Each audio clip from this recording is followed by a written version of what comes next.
Hello. Yes, sir. Should I reply? Yes. Yes. It is a welcome judgment by the Supreme Court. But in Uttar Pradesh, this state has become the capital of bulldozer injustice, where the hundreds of the houses will be bulldozed without any reason, without any notice, without any uh, acceptable ground.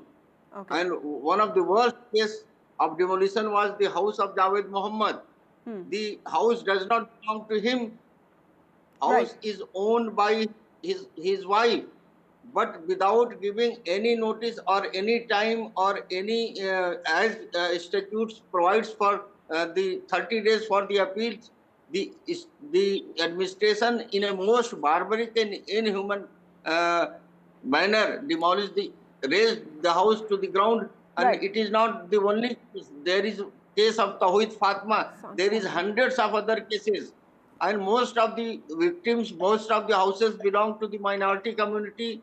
Either they are Muslims or they are OBC, Yadavas, Kurmis, and it is all a political vengeance. Now, our Chief Minister Yogi ji is infamous for this bulldozer injustice, for the fake encounters, for the custodial deaths, and all kind of lawlessness is being set large by the UP government. The students are being lathi charged for the Let me go across to Mr. Sankla. Mr. Sankla, the most important aspect of something like this is also that state governments that say that they act sternly against antisocial elements are the ones who are also doing this. So in some ways, this is also one way by governments to gain political mileage, and it is people who elect these governments in place. So are the judges' words or the court's words enough to stop demolitions, or we need to also build a sense of understanding amongst people to ensure that this doesn't take place? Mr. Sankla?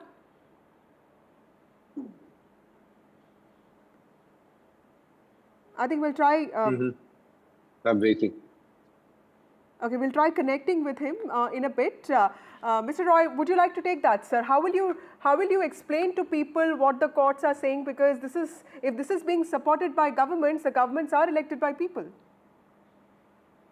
The shamelessness of this UP government is that even after the order of the Supreme Court, the senior most cabinet minister, Mr. A.K. Sharma, has made a statement that their policy of using bulldozers shall continue. Such kind of defamatory and the contemptuous attitude of the government. But I will ask a further question, apart from the guideline, that the court should also think of ordering the government to reconstruct those houses who were illegally demolished. Our UP Urban Building Development Act does not provide any provision for the demolition.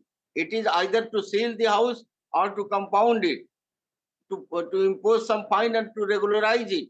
The law does not say any... Can you hear us? And what are your views on this, sir? And also the guidelines that have come out now, and chief secretaries have also been informed. Court has also clarified that these directions will not be applicable if there is any unauthorized structure. How much of all of this do you see as being implemented? Yes, that's correct. That is also the content of...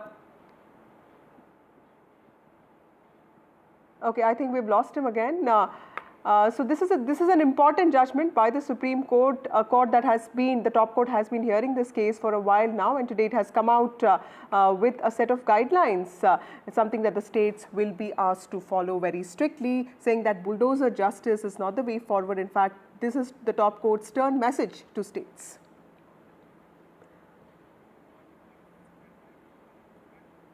moving on to, I think, the most important news that the capital should be talking about today, Delhi's first dense fog this season. It's a deadly duo of smog and pollution. In fact, visibility still is low in many parts of the city. Delhi's air quality is still very poor in many parts. Delhi's flight operations have been hit badly due to smog. At least 8 flights have been diverted. Heavy smog blankets Delhi and NCR. Toxic air is what has engulfed Delhi, and there has been an AQI of 406 that has also been recorded. 5 Air India flights have been diverted today, and flight operations have also been impacted. In fact, 7 Delhi flights have been diverted to Jaipur. 1 Delhi flight has been diverted to Lucknow, and pollution hotspots in Delhi include Anand Vihar and Punjabi Bagh.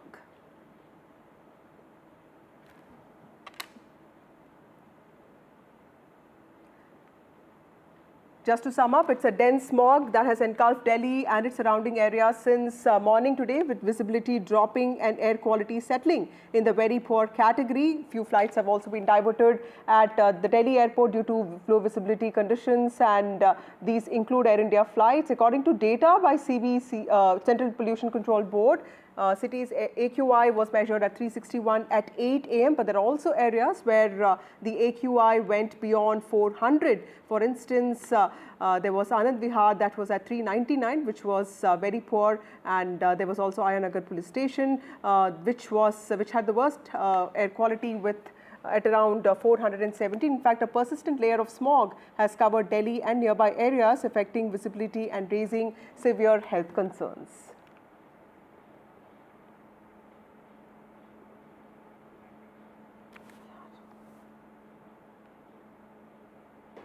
Look at those visuals there from the first smog season of Delhi, a toxic combination of smog and pollution.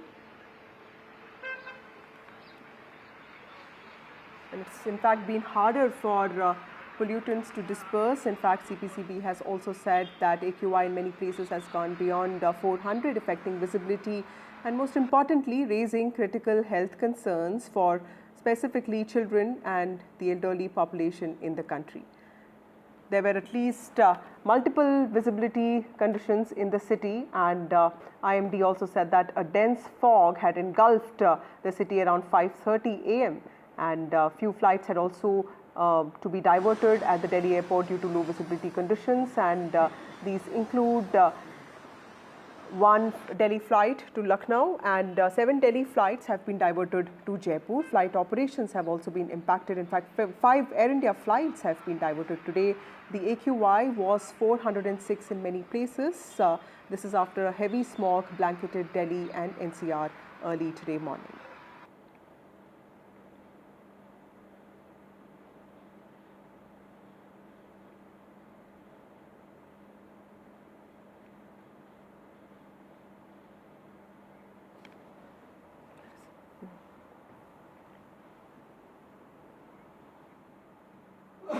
Moving on to some political stories, a day after a political row erupted over a routine check of Shiv Sena-led Uddhav Thackeray-led Shiv Sena chief Uddhav Thackeray's bag, the BJP today posted a video of airport security frisking of Maharashtra Deputy Chief Minister and BJP leader Devendra Fadnavis's bag, and it took a swipe at Thackeray, alleging that some leaders have a habit of showing off. Remember, Shiv Sena led by UBT had said that only bags of opposition leaders were being checked. This after Uddhav Thackeray's bags were checked 2 times in 2 days. But BJP now has slammed MVA, saying that not just them, even ruling parties' leaders' bags also get checked. They have in fact posted a video of Devendra Fadnavis's bag being checked at the airport as part of security protocol. EC sources, remember, had said that the team was just following SOPs and protocols. Sources have also said that JP Nadda, BJP president, and Amit Shah, who is the Home Minister of the country, their bags also get checked during 2024 Lok Sabha polls, and that there was nothing wrong in checking bags, and that only protocol was being followed. This is what Deputy Chief Minister had said, adding that election officials followed same procedures with his campaign team too. What is wrong with checking of bags? That's what BJP had said while posting this video of Devendra Fadnavis's bag being checked at the airport.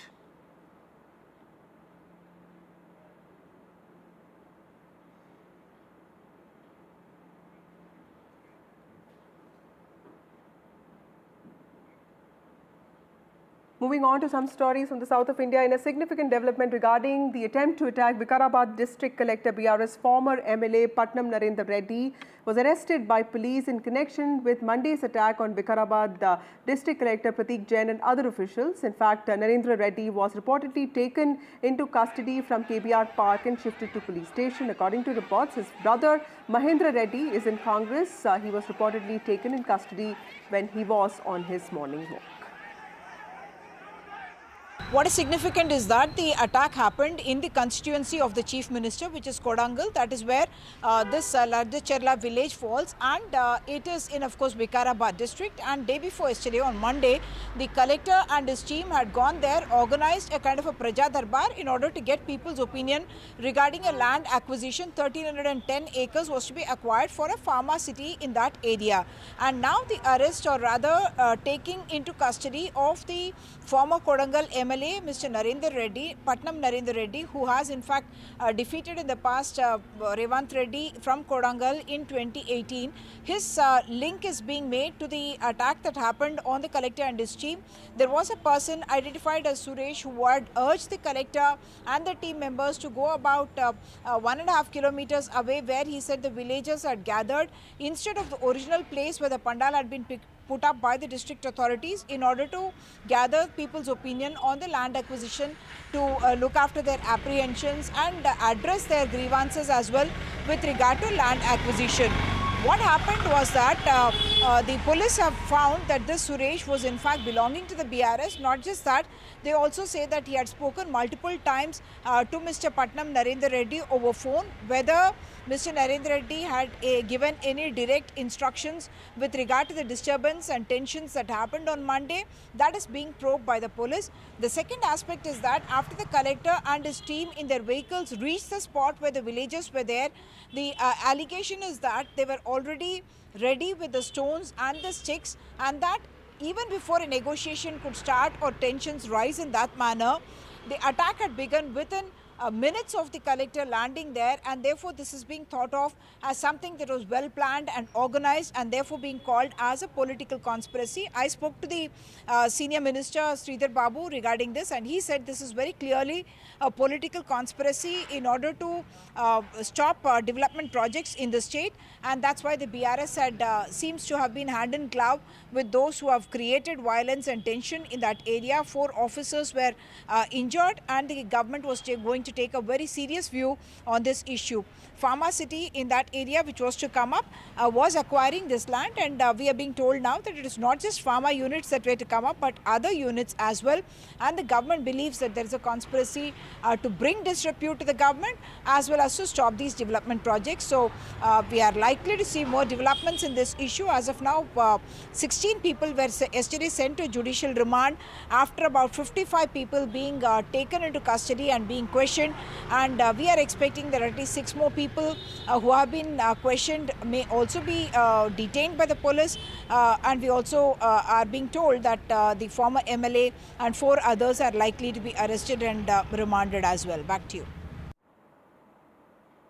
Well, a day after political row erupted over a routine check of Shiv Sena UBT chief Uddhav Thackeray's bag, the BJP today posted a video of airport security frisking of Maharashtra Deputy Chief Minister Devendra Fadnavis's bag, and the party took a swipe at Thackeray, alleging that some leaders just have a habit of showing off. This is after Shiv Sena, led by UBT, had said that only bags of opposition leaders are being checked. BJP has slammed MBA, saying that this was part of protocol and that Fadnavis's and Mr. Gadkari's bags also get checked regularly. Joining us now is my colleague Radhika from Mumbai. Radhika, election activity has peaked in Mumbai, and Anuj also joins us now. Radhika, to you first. Tell us about this latest attack by the BJP on the MVA, because this also fits into the Namdar versus Kamdar narrative that the PM has set long back, making it clear that the BJP is different from a family of dynasts. Yes, absolutely. As far as the entire tug of war over bag checking is concerned, we know for a fact that BJP has responded with a video stating that it's not just the opposition leaders' bags that get checked, but also Devendra Fadnavis's bag also getting checked. Of course, this has become a big political controversy of sorts, especially after Uddhav Thackeray came up with those two videos, one at Yavatmal and another in Latur, whereby he has alleged that only opposition leaders' bags get checked. In fact, in those videos, we could see Uddhav Thackeray clashing with the EC officials, stating why they do not check the bags of several of the ruling party leaders, which is when BJP decided to put out that video of Devendra Fadnavis's bag getting checked in Kolhapur. This BJP says was taken on November 5. Also, sort of taking a dig at the Congress party, particularly within MVA, of course, Uddhav Thackeray as well, saying that it's not enough to carry the constitution, copy of the constitution, but constitutional norms have also to be followed, which the BJP says it follows, which the EC officials say they follow. Of course, EC also responding to it, saying that protocols are being followed and it is a level playing field. It's not just the opposition leaders' bags that get checked, but also BJP leaders' bags that get checked. Again, there is a response to that as well, Vasudha. Just now, the NCP Sharad Pawar member leader also put out a tweet saying, this video that has been put up by BJP of Maharashtra of Devendra Fadnavis's bag getting checked by EC officials is something that was taken perhaps post Uddhav Thackeray's allegation, although BJP continues to maintain that it was taken on November 5, even before all these allegations surfaced. Now, of course, the politics is intensifying with the leaders saying that this was taken post, the outcry over bag checking by Uddhav Thackeray. Yes, it will be interesting to see how Uddhav Thackeray responds to these, a new video that has been put out by the BJP at the moment. Right. So this is quite tricky because sometimes we often don't know when the video is from, but of course this is politics and political activity has only intensified in Maharashtra. Anuj, how do you read the subtext of the BJP's attack on UBT Shiv Sena with a video saying that everybody's bags get checked, especially ruling parties, leaders' bags also get checked. So there's no reason for the opposition to complain about this. The response from the Bharatiya Janata Party was always expected, especially after the second video from Uddhav Thackeray came out from Latur. And we've seen that right from today morning, two videos or two instances have been put out by the official pages of the Bharatiya Janata Party. One of Devendra Fadnavis and the other of Union Minister Nitin Gadkari, where they've talked about how this is just a routine check.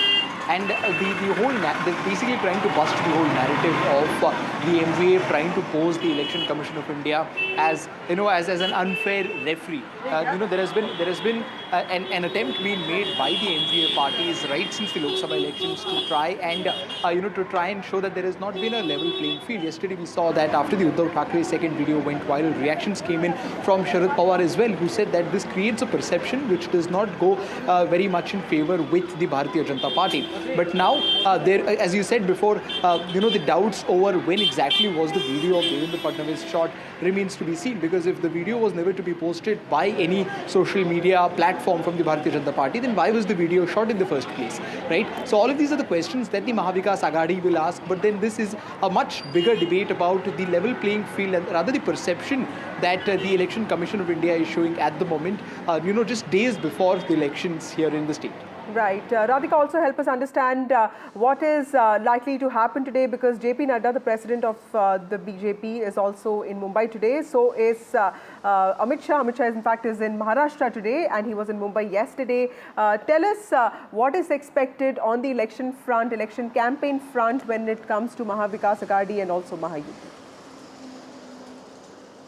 Certainly, political campaigns, of course, heating up in Maharashtra, and it has, in a sense, reached its crescendo as it's just 1 week away from Maharashtra Assembly elections. All the big leaders, top guns, of course, descending to different parts of Maharashtra. We know for a fact that Prime Minister Modi held multiple rallies over the last few days. He will be holding a rally in Mumbai as well, which is the highly anticipated rally on November 14th. Rahul Gandhi also expected to be here. Priyanka Gandhi also expected to be here. As far as today's schedule is concerned, yes, JP Nadda to hold rallies in South Bombay. He is expected to meet several illustrious people from South Bombay. That's what the BJP had been saying, that he will be meeting multiple residents, lawyers, doctors from South Bombay, and of course after which he will be moving towards Shirdi. That's as far as JP Nadda's program is concerned. Yes, Amit Shah once again in the state of Maharashtra, he is holding rallies in several places, including Jintur, Chalisgaon, as well as Shinkeda. Of course, he is going to the agrarian belt once again. This is where farmers' distress is at its peak. He will, of course, be holding rallies and will be, of course, appealing to the farmer community, and also speaking about the different schemes as far as, women-centric, youth-centric and farmer-centric schemes are concerned. It had been guarantees versus guarantees reigning in the state of Maharashtra, be it from Mahayuti side or MVA side. And besides Amit Shah and JP Nadda, the other leaders who are going to be holding rallies, the national leaders who are going to be holding rallies include Piyush Goyal, of course, and also Jyotiraditya Scindia. In the next few days, there is going to be Priyanka Gandhi and Rahul Gandhi once again making their way to the state of Maharashtra. So certainly, political so all leaders they're lead, descending in Maharashtra. Thank you so much, Radhika, for those critical details. Also, Anuj, for joining us with those nuances. Moving on to other stories, the Taliban has appointed Ikramuddin Kamil as the acting consul in Afghan mission in Mumbai in the wake of Taliban takeover in 2021. Remember, India had pulled out its diplomats from the mission in Kabul, whereas Afghan diplomats manning the embassy in New Delhi left India and sought asylum in different Western countries. Responding to the appointment, India has said that it doesn't recognize Taliban government of Afghanistan. In fact, Ikramuddin Kamil had studied in India for 7 years while completing his doctorate from South Asia University on a MEA scholarship, has agreed to function as a diplomat in the Afghan consulate. My colleague Mohammad Ghazali has more details on this. Ghazali, what is this latest move by Taliban, and how do you read this, and how do you read India's response to the new appointment? See, it is a very balanced approach from India, because India doesn't recognize Taliban's government in Afghanistan since it took over in 2021. But a year later, in 2022, India has deployed a technical team for humanitarian assistance to Afghanistan. And even last week, Joint Secretary of PIA Division, Pakistan, Iran and Afghanistan, Mr. JP Singh met senior officials of Taliban in Kabul. And just immediately after that, last week the meeting happened, and yesterday Taliban appointed Ikramuddin Kamil as the acting Consul General of Mumbai. The unofficial statement, or the sources in the MEA confirm that India is more concerned about the humanitarian assistance. The government knows that there are many Afghanistani people or Afghanis here in Delhi who need consul services here, visa services, and that is why they have no objection to his appointment as such. But an official word is still awaited whether India accepts his appointment as the acting Consul General in Mumbai. And we know that India has been extending humanitarian assistance to Afghanistan. Afghanistan also happens to be a very key state when it comes to the geopolitics in the Southeast Asia here, because last week when Mr. JP Singh, the Joint Secretary of PIA Division of the External Affairs Ministry, was in Kabul, he also spoke about that how Afghani businessmen or the tradesmen can be engaged in the Chabahar port, for which India has also got the maintenance for the next 10 years. So these developments show that perhaps India doesn't officially recognize Taliban's government in Afghanistan, but it certainly is concerned about people-to-people connect in Afghanistan by providing humanitarian assistance, by engaging Afghani tradesmen in trade as well, and also by continuing the communication channels open with Taliban in Afghanistan. Right. Thank you, Ghazali, for joining us with those details. India indeed playing the balancing act there, even as Taliban makes a very important appointment. Time for a short break. More news and updates on the other side.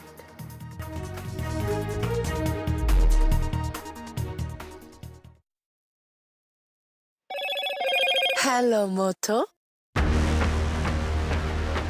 Motorola Edge 50 Pro, world's first AI-powered pro-grade camera.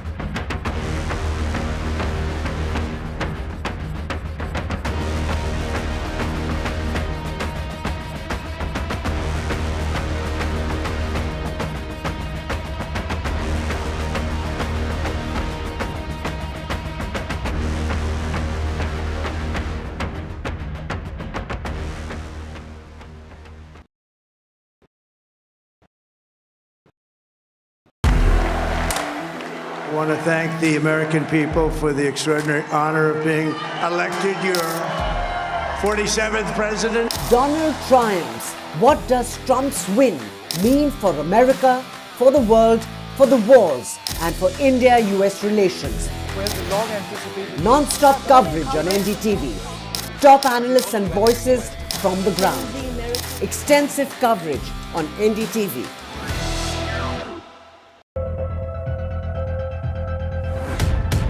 We reached an agreement on patrolling.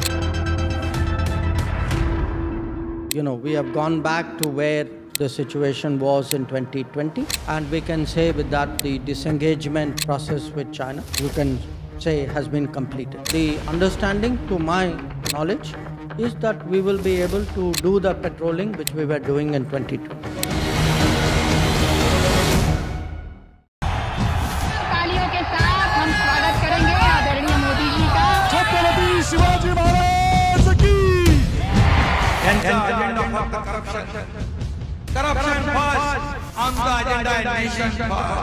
घोषणा आणि जनतेचे पैसे लुटणं.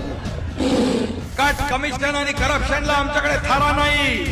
त्यांचा परिवारवाद आमचा महाराष्ट्रामध्ये 1,75,000 जागा रिक्त आहेत. मग का भरत नाही? राज्याची जनतेच्या घमाच्या पैशाची तिजोरी लुटण्यासाठी हे सरकार आहे. पूर्वीच्या सरकारच्या काळामध्ये निधी देताना त्यांना असं वाटायचं की त्यांच्याच खिशातले पैसे चालले. शेतकऱ्यांना मोफत वीज देण्याचं काम आपल्या सरकारने सुरू केलं. It's a web of frauds, calls, luring emails, threatening messages. Cyber frauds have cast their net wide and everyone is at risk. We track the victims, their horror stories as they get conned online, extorted and robbed of their hard-earned money. How to identify a cyber fraud and how to stay cyber safe. What are your options? Fraud.con. Only on NDTV 24/7.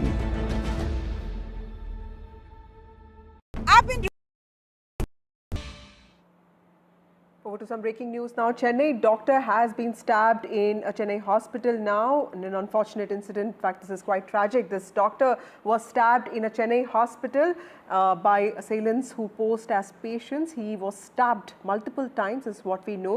My colleague Sam Daniel has more details on this. Sam, whole of August and September there were protests across the country on safety of doctors, especially in workplaces, and this is clearly the kind of incident that they were talking about. Tell us, what do we know about this particular incident, about this Chennai doctor being stabbed multiple times? Vasudha, a well-known oncologist working at the government Kalangar Centenary Hospital in Gindi, Chennai, was stabbed multiple times, allegedly by a youngster who also police and doctors say is an attender of a patient undergoing chemotherapy in that hospital. And this doctor was stabbed at least 7 times in the outpatient hall. Initial inquiries reveal that this youngster suspected that his mother was given wrong treatment, and that's why he had used a little knife he had brought hidden to the hospital to stab the doctor. The doctor has been identified as Dr. Balaji, a well-known oncologist. He's now stable in the intensive care unit of the hospital, and the Tamil Nadu Health Minister has confirmed he is stable, and he also has spoken to him. Chief Minister M.K. Stalin, in a statement, has expressed shock. He has also ordered for an investigation into what went wrong, and also to ensure he has assured that steps would be taken to avert this kind of an incident happening again in the future. And initial investigation reveals that this youngster has been visiting the hospital on a regular basis as an attender to his mother. And that's why there was no question of suspicion over his motives.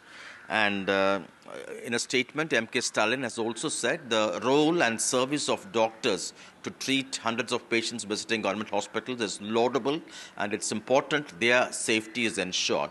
And it's this kind of situation that doctors, particularly after the incident in Kolkata, they had raised, particularly to ensure that the movement of people into government hospitals or any hospital ought to be restricted. Installation of CCTVs, and this is a state-of-art new hospital. In terms of security arrangements, authorities say it's up to the mark. But this is something unexpected. But only after police's investigation, we would get to know whether there was any other lapse. But initial reports suggest that this person had the confidence of doctors and all who treat in the hospital because he has been a regular visitor. But he suspected that the hospital had given some kind of a wrong treatment for his mother, and that he had taken that anger on the doctor. But certainly many tough questions, but initial limited information at the moment. Right. Thank you, Sam Daniel, for joining us. This clearly is a developing story. We'll keep coming back to you. Unfortunate incident there in Chennai. An oncologist has been stabbed multiple times by assailants who posed as patients. Of course, investigation is on. The CM of Tamil Nadu has also issued a stern message. Moving on to some poll-bound states, election to the 81-member state legislative assembly in Jharkhand began today morning with polling across 43 assembly constituencies. This is the first phase of elections in Jharkhand. In fact, 29.3% voter turnout has been recorded until 11 a.m. On Wednesday. In fact, this is happening in 43 assembly constituencies. ECI has made security arrangements as 950 polling booths have been identified as sensitive across 31 constituencies. The campaign in Jharkhand, remember, was centered around tribal identity. BJP alleging widespread infiltration by people from Bangladesh leading to reduction in tribal population, and both BJP and JMM pushing welfare agenda. In Jharkhand, the ruling JMM has fielded 23 candidates in this phase, and its allies Congress and RJD have put forward 17 and 5 candidates. Opposition BJP has 36 candidates, while JDU and Bahujan Samaj Party have also named candidates. Now, the second phase of elections will be held on the 20th of November. The outcome will be known on the 23rd of November. There are big faces that whose face will be sealed in today's EVM machines, and these include former Chief Minister of Jharkhand and JMM leader, now who is with the BJP now, Champai Soren. We also have in Jamshedpur East, Congress leader Ajay Kumar pitted against Purnima Das Sahu, who is a daughter-in-law of former Jharkhand Chief Minister and Odisha Governor Raghubar Das. Let's look at some political reactions to this story before going across to my colleague Prabhakar, who has been tracking Jharkhand elections.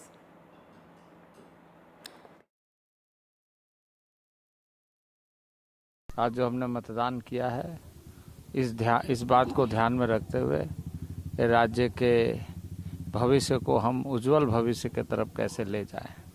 हमें आशा है कि इसी तरीके से खरसवां की जनता मतदान आज कर रहे हैं और हमारे प्रत्याशी जीतेंगे।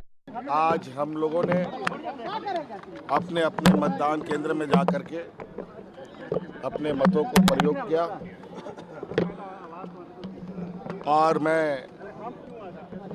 राज्य के हर एक नागरिक से अपील करता हूं कि इस महापर्व को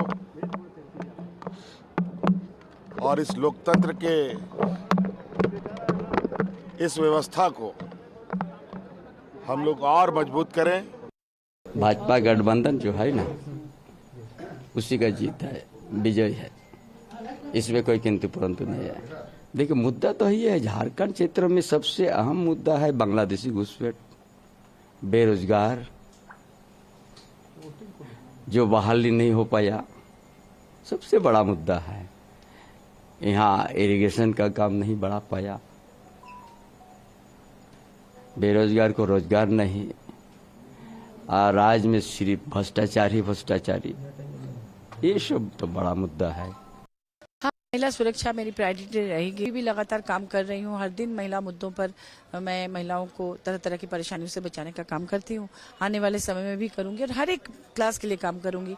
हर एक जैसे बुजुर्गों के लिए, युवाओं के लिए, युवतियों के लिए, बच्चियों के लिए, हर एक के लिए कि मतदान निश्चित रूप से करना चाहिए, क्योंकि ये बहुत ही कीमती है। My colleague Prabhakar joins us with more details on this. Prabhakar, tell us about the big faces whose fate will be sealed today. Apart from Champai Soren, who are the big names that you can think of, and what are the issues that actually centered this campaign? See, as far as the big faces are concerned, remember there are two regions of Jharkhand which are going to polls today. One is the Kulhan region, which is in and around Jamshedpur, and another is the Ranchi, adjoining areas of Ranchi. As far as the big faces are concerned, you have Champai Soren in fray, you have his son in fray, and then you also have Babulal Marandi's family members. You have Arjun Munda's wife contesting election. Then you have Geeta Koda contesting election. So there are many big names actually whose fate would be decided today. You have Raghuvar Das's daughter-in-law who is contesting from Jamshedpur.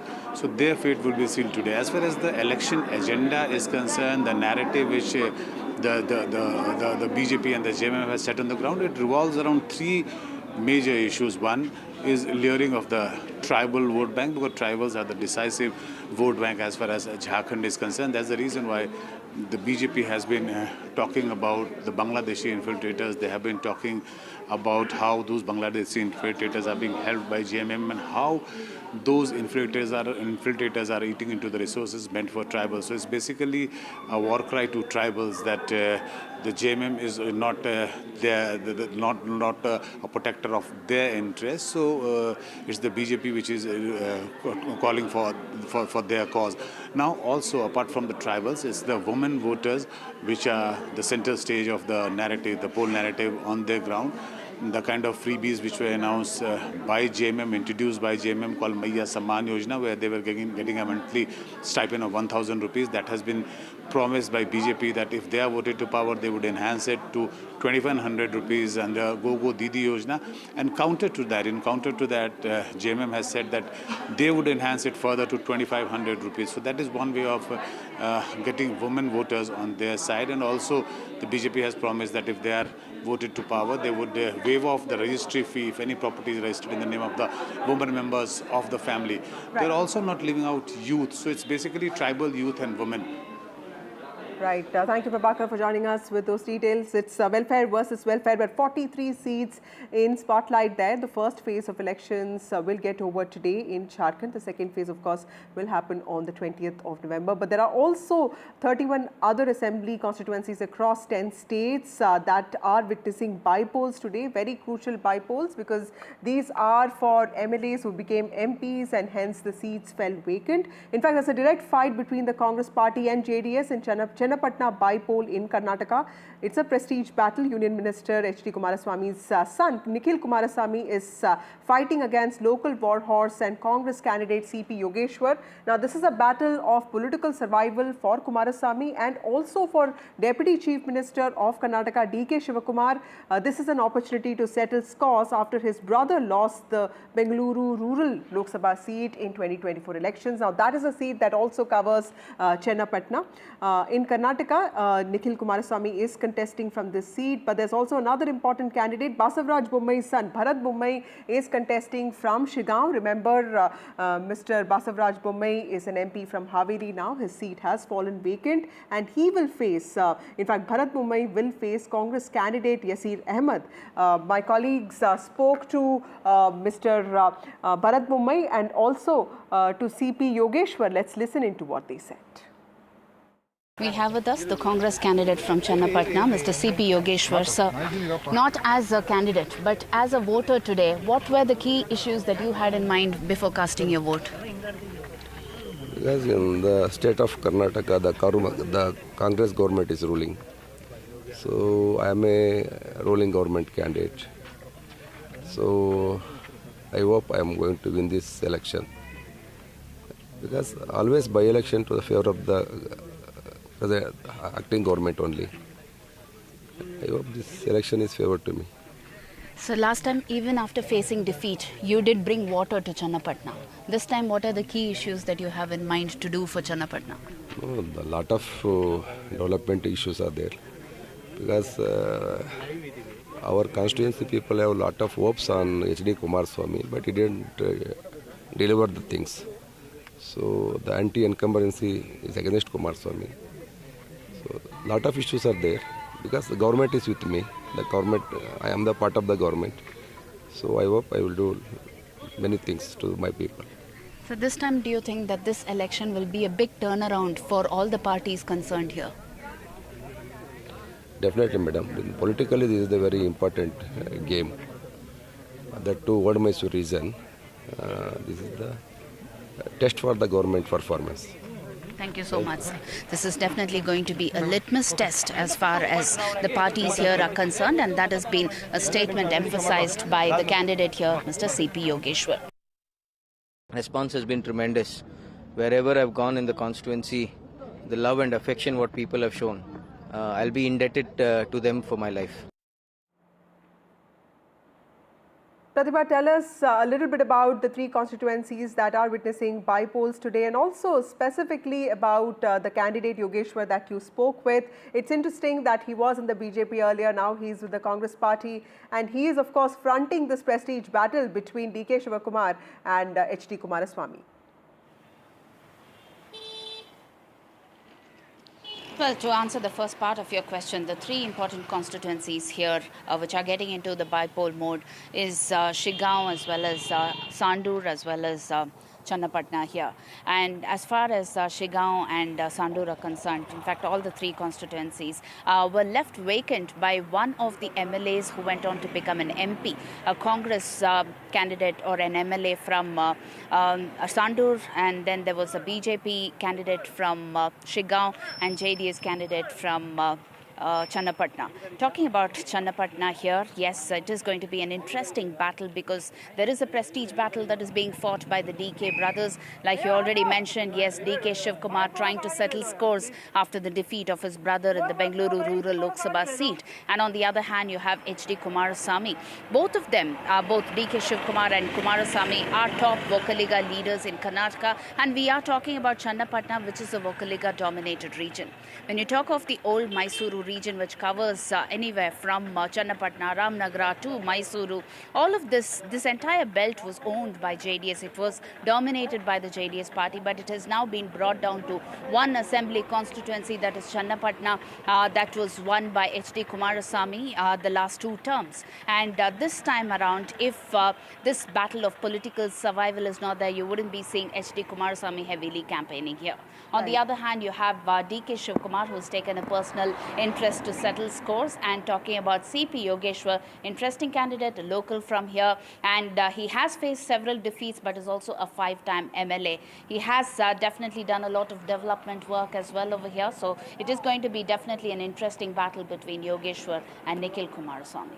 Back to you. Right. Thank you, Pratibha, for joining us with those details. Interesting battle in the constituency of Toys, Channapatna there, and of course the future of JDS hangs by the fire. Moving on to other states, in fact, more by-poll stories. In the fallout, the shadow of widespread protests on the Arjika rape and murder case, by-elections for 6 assembly seats in West Bengal are taking place today, and this is being done in the midst of deployment of at least 108 companies of CAPF forces. The state's opposition parties, which include BJP and also left parties, are trying to corner the TMC over the horrible rape and murder that took place on the 9th of August. Remember, many questions were raised on the state government's handling of the case. 5 of the by-poll seats that will witness voting today were won by TMC in 2021 assembly elections. In fact, just one was won by the BJP. The TMC leadership, on the other hand, has said that the impact of urban protests over Arjikar issue will not have any impact on the rural and semi-urban voters that are voting in these by-elections. But the BJP and Congress and BJP, Congress and TMC have all fielded candidates for all the 6 seats. Well, Bengal violence has also peaked even as by-polls are going on in 6 seats. TMC war chief has been shot at in Bhatpara, and miscreants, what we understand, opened fire this morning. This is an area that has been prone to violence. Reports have also said that crude bombs were hurled, and EC has now sought an action taken report. Bhatpara is Arjun Singh's stronghold. Arjun Singh is somebody who has had this habit of changing parties. He's with the BJP now. He's been with the TMC for many years in the past. EC sources have confirmed that this violence that took place today morning was not in a bi-poll constituency, and it was not really related to the polls. But this happened today, and this happened in Bhatpara, which is seen as the stronghold of local strongman Arjun Singh.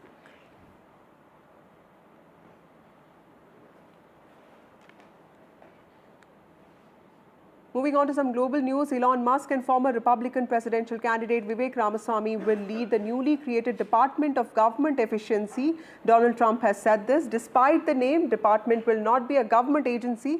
He said that in a statement that Elon Musk and Ramaswamy will work from outside the government to offer the White House advice and guidance, and will partner with the Office of Management and Budget to drive large-scale structural reforms and also create an entrepreneurial approach to the government, that something that it has not seen before. He also added that the move would shock government systems. According to Donald Trump, this will drive out massive waste and fraud from the government. During his victory speech, if you remember, Donald Trump had praised Musk and he had described him as an amazing and super genius guy. He also mentioned that the billionaire spent 2 weeks in Philadelphia and Pennsylvania campaigning for him. In fact, he had thanked him profusely. My colleague Disha has more details on this. In terms of this appointment and this announcement, Musk, as we know, is one of the richest men in the world, and now is expected to have even more influence on politics with this appointment. Now, there have been some concerns raised that given Musk leads various companies from Tesla, SpaceX, X and others, will this raise some concerns, the potential concerns over conflict of interest, given that Tesla has various, government contracts? Now, to talk about a little bit about what the Department of Efficiency will look like, government efficiency will look like, this is not going to be a federal group. This is going to be an informal position, an informal role, and will look at advising the White House in collaboration with the Office of Management and Budget to reduce government spending as well as improve, as the name suggests, government efficiency. So a key thing to note is that because this role will be informal, it does not, both Vivek Ramaswamy as well as Elon Musk will not require any approval from the Senate because of these roles are informal in nature. Now, it also means that they will not be under any federal regulations which do require that certain information about their assets and liabilities are revealed. Because they're not going to be federal employees, this information will not also have to be revealed. So these are some of the interesting points about this appointment.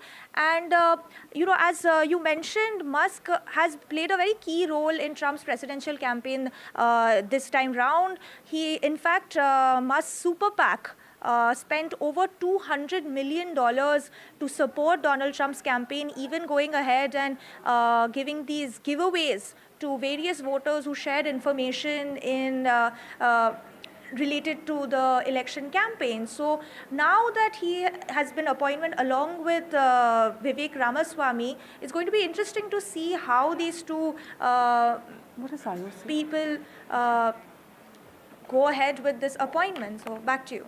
Right. Thank you, Disha, for joining us with those details. Important announcements with implications for India there made by Donald Trump, who's the President-elect of the United States of America. Moving on to the world of sports, India skips Asian boxing to avoid IOC ire. In fact, India has skipped IBA organized tournament. IOC had suspended IBA, remember, Indian Boxing Association. A new world body has now been formed. IOC recognizes the new body.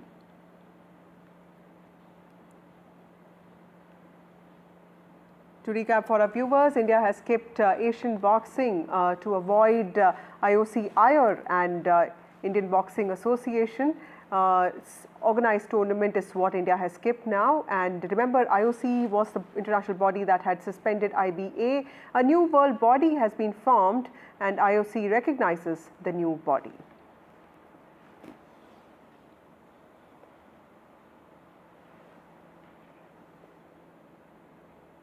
Rika, my colleague, joins us with more details.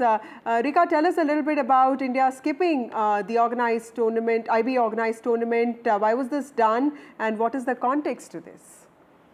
Well, the Indian Boxing Federation has decided not to send a team to Amman for the Asian Elite Men's and Boxing Championship, and that's because it is being organized by a body called IBA, or International Boxing Association, which has been suspended by IOC, or the International Olympic Committee, due to a lack of financial transparency.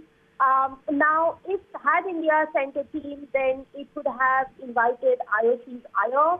There is a separate international body that has been found, an umbrella organization to manage the sport of boxing, which is called the World Boxing Body. That is still work in progress. Once that is constituted and once they are able to organize tournament, India will send their teams, because that gives them a chance for boxers to appear in World Championships, qualify for the Olympic Games. The current body that is at war with IOC will not enable participation under their umbrella, will not enable the Indian boxers go places in terms of the sport. It will not enable them to participate in bigger tournaments. That is why, for the moment, the Indian body has decided not to send men and women boxers to the Asian Elite Meet. Thank you, Rika, for joining us with those details. Important update there. India has skipped Asian boxing to avoid IOC ire. It has skipped IBA organized tournament. Thank you, Rika, for joining us. Time for a short break. More news and updates on the other side.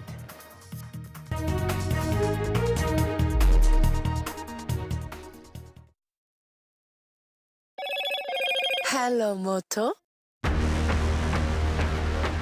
Motorola Edge 50 Pro, world's first AI-powered pro-grade camera.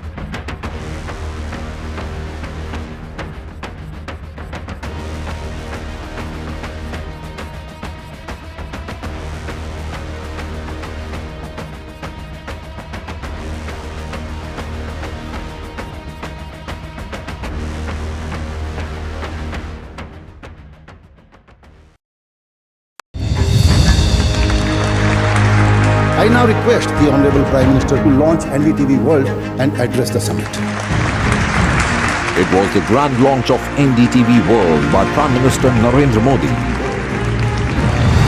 NDTV World, as he laid out his vision for the India century at the NDTV World Summit. ऐसी सदी जिसमें भारत के प्रयासों से दुनिया में स्थिरता आए, in the presence of those who are shaping our future. मेरी तरफ से आपको ढेर सारी शुभकामनाएं हैं। NDTV World, your new home for global news is here. NDTV proudly presents NDTV World Summit 2024, the India Century. I now request the Honorable Prime Minister to launch NDTV World and address the summit. Prime Minister Narendra Modi's inaugural session at the NDTV Summit outlined his vision for the India century, driven by aspirational India. हमारा प्रयास होगा भारत की century सिर्फ भारत की नहीं, बल्कि पूरी मानवता की जीत की सेंचुरी बने। The summit brought together prominent global leaders, highlighting India's pivotal role on the world stage. Not just Indians trusting India's leadership, but the global South especially trusting India's leadership. Permanent seat on the UN Security Council is something that should be India's right. Canada is concerned, I think there are some very specific issues. I think a lot of people know that. AI is going to be one of the most important, drivers. It's a very exciting time for India, Indian cinema as well at a global level. NDTV World Summit was more than just a conversation. It was a confluence of ideas poised to shape our global future.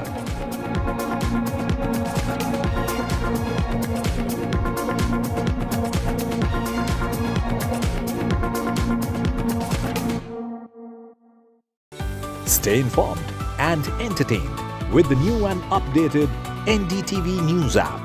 You can watch all our channels live, listen to podcasts, read breaking and exclusive news from around the world and more. Download the NDTV app today and get access to the best journalism and storytelling on your smartphone or tablet. The NDTV app. News that matters to you. NDTV proudly upholds its legacy of trust and credibility. According to the prestigious Reuters Institute's Digital News Report 2024, NDTV is the top-most news platform in the country. Number 1 in both online and offline reach in India. Beating all its competition, NDTV stands for trust. Hello and welcome to India Sense, where I speak with global opinion makers. The United States has made a strategic decision over the last 20 years to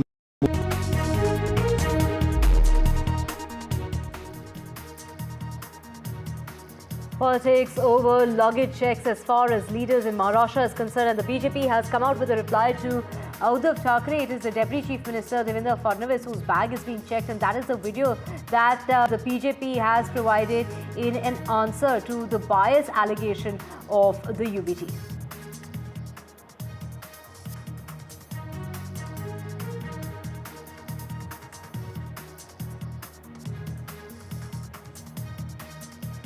A government doctor has been stabbed multiple times inside a hospital in Chennai. The cops have arrested the suspect. The youth was an attendant, posing to be an attendant. Actually, it was his mother who had got treatment at that hospital, and he was there to take action against the doctor this is what he thought, that the mother had not got proper treatment and there were complications that had come out of her case. The Supreme Court lays down strict guidelines for demolitions. The top court says no demolition can be carried out without a prior 15-day notice to the owner of the property, and violation of this could mean that officials will have to pay from their own salary.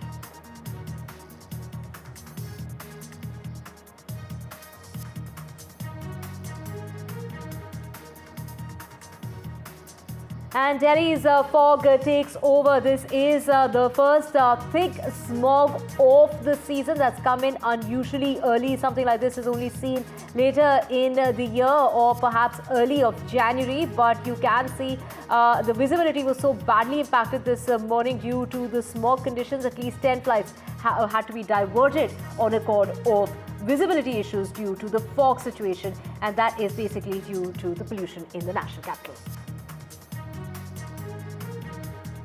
Voting underway in 43 seats in phase 1 of the Jharkhand elections. Voter turnout close to 30% till about 11 o'clock this morning, and both JMM and the BJP assert confidence. Hemant Soren there cast his vote along with his wife Kalpana Soren this morning, and on the other side, Champai Soren casting his vote. He is fighting elections from the BJP for the first time. Violence in Bengal on the by-poll race. The TMC ward chief who's been shot at in Bhatpara. The Election Commission seeking action, adding that the violence does not seem to be poll-related.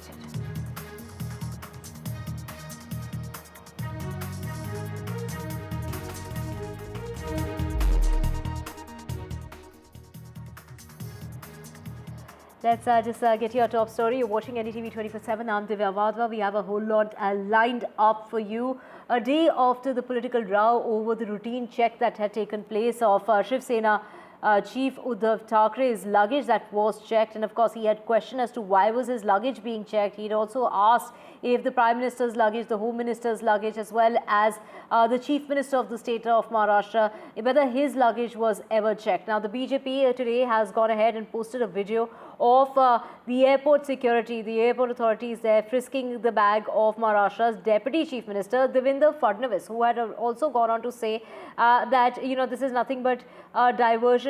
Diversion is being created by the UBT from the real issues, and they're trying to win votes by whining, is what Devendra Fadnavis had to say. And today the BJP they're posting that video from the airport as far as Devendra Fadnavis is concerned there, with the authorities frisking his bag as well. He's also gone on to say that some leaders have a habit of showing off. That is what Devendra Fadnavis had to say. Now, do remember it was Uddhav Thackeray who'd gone on to say only bags of the opposition leaders are being checked. the BJP is slamming the MVA. This is what the government has gone on to say, that there was not just the Deputy Chief Minister's bag, but also Nitin Gadkari's bag has been checked, and EC officials have gone on to say that they're doing nothing but following protocol, and that is exactly what happened yesterday when the bag was checked. And there were questions being raised as to what is really wrong with checking of bags and going through these protocols that are in place. Let's just listen in to some of the political reactions coming in.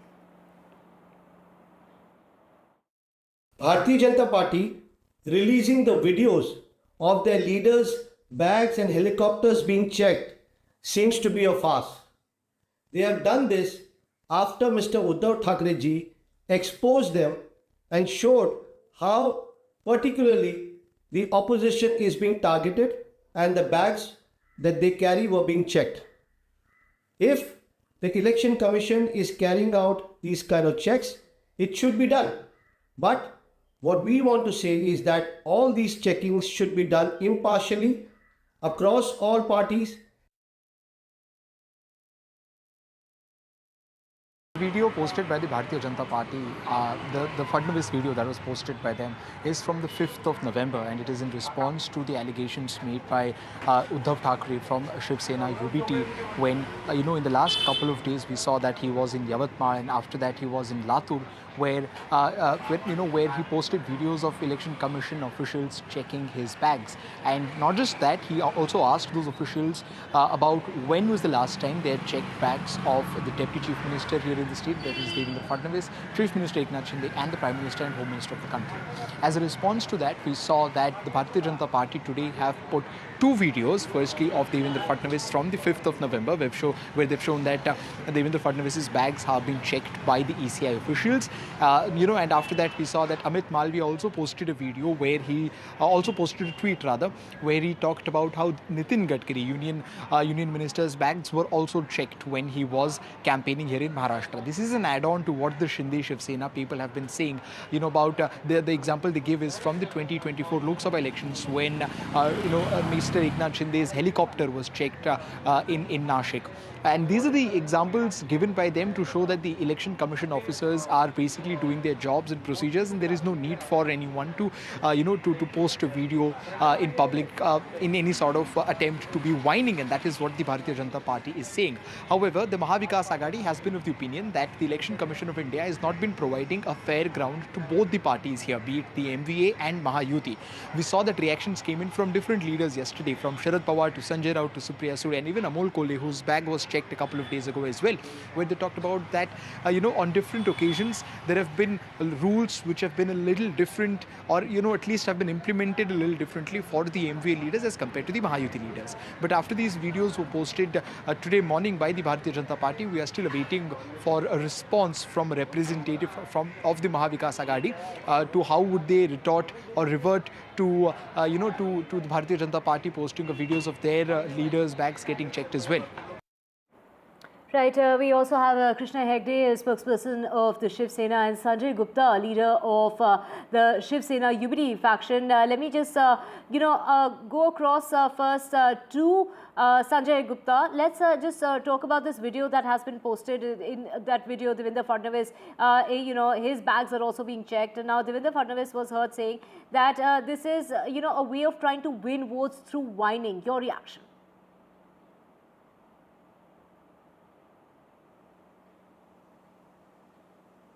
So if you could just unmute yourself. अब इन्होंने पेश किया है, ये example इन्हें पहले पेश करना चाहिए था और उसके बाद ही विपक्ष के नेताओं के पास आना चाहिए था। तो जो ये किया इन्होंने, देवेंद्र फडणवीस जी का बैग चेक हुआ या नितिन गडकरी जी का बैग चेक हुआ, अच्छी बात है कि इससे पता चलता है कि सत्ता पक्ष इस मामले में गंभीर है और चुनाव आयोग अपना काम सही से कर रहा है। तो हमारा कहना यही है कि ये काम जो अब हुआ है ये पहले होना चाहिए था और उद्धव जी के पोस्टर उठाने के बाद ही अब चुनाव आयोग ने इस तरह का एक्शन लिया, तो अच्छी बात है। इनका बैग भी चेक होना चाहिए था जैसे उद्धव जी का चेक हुआ।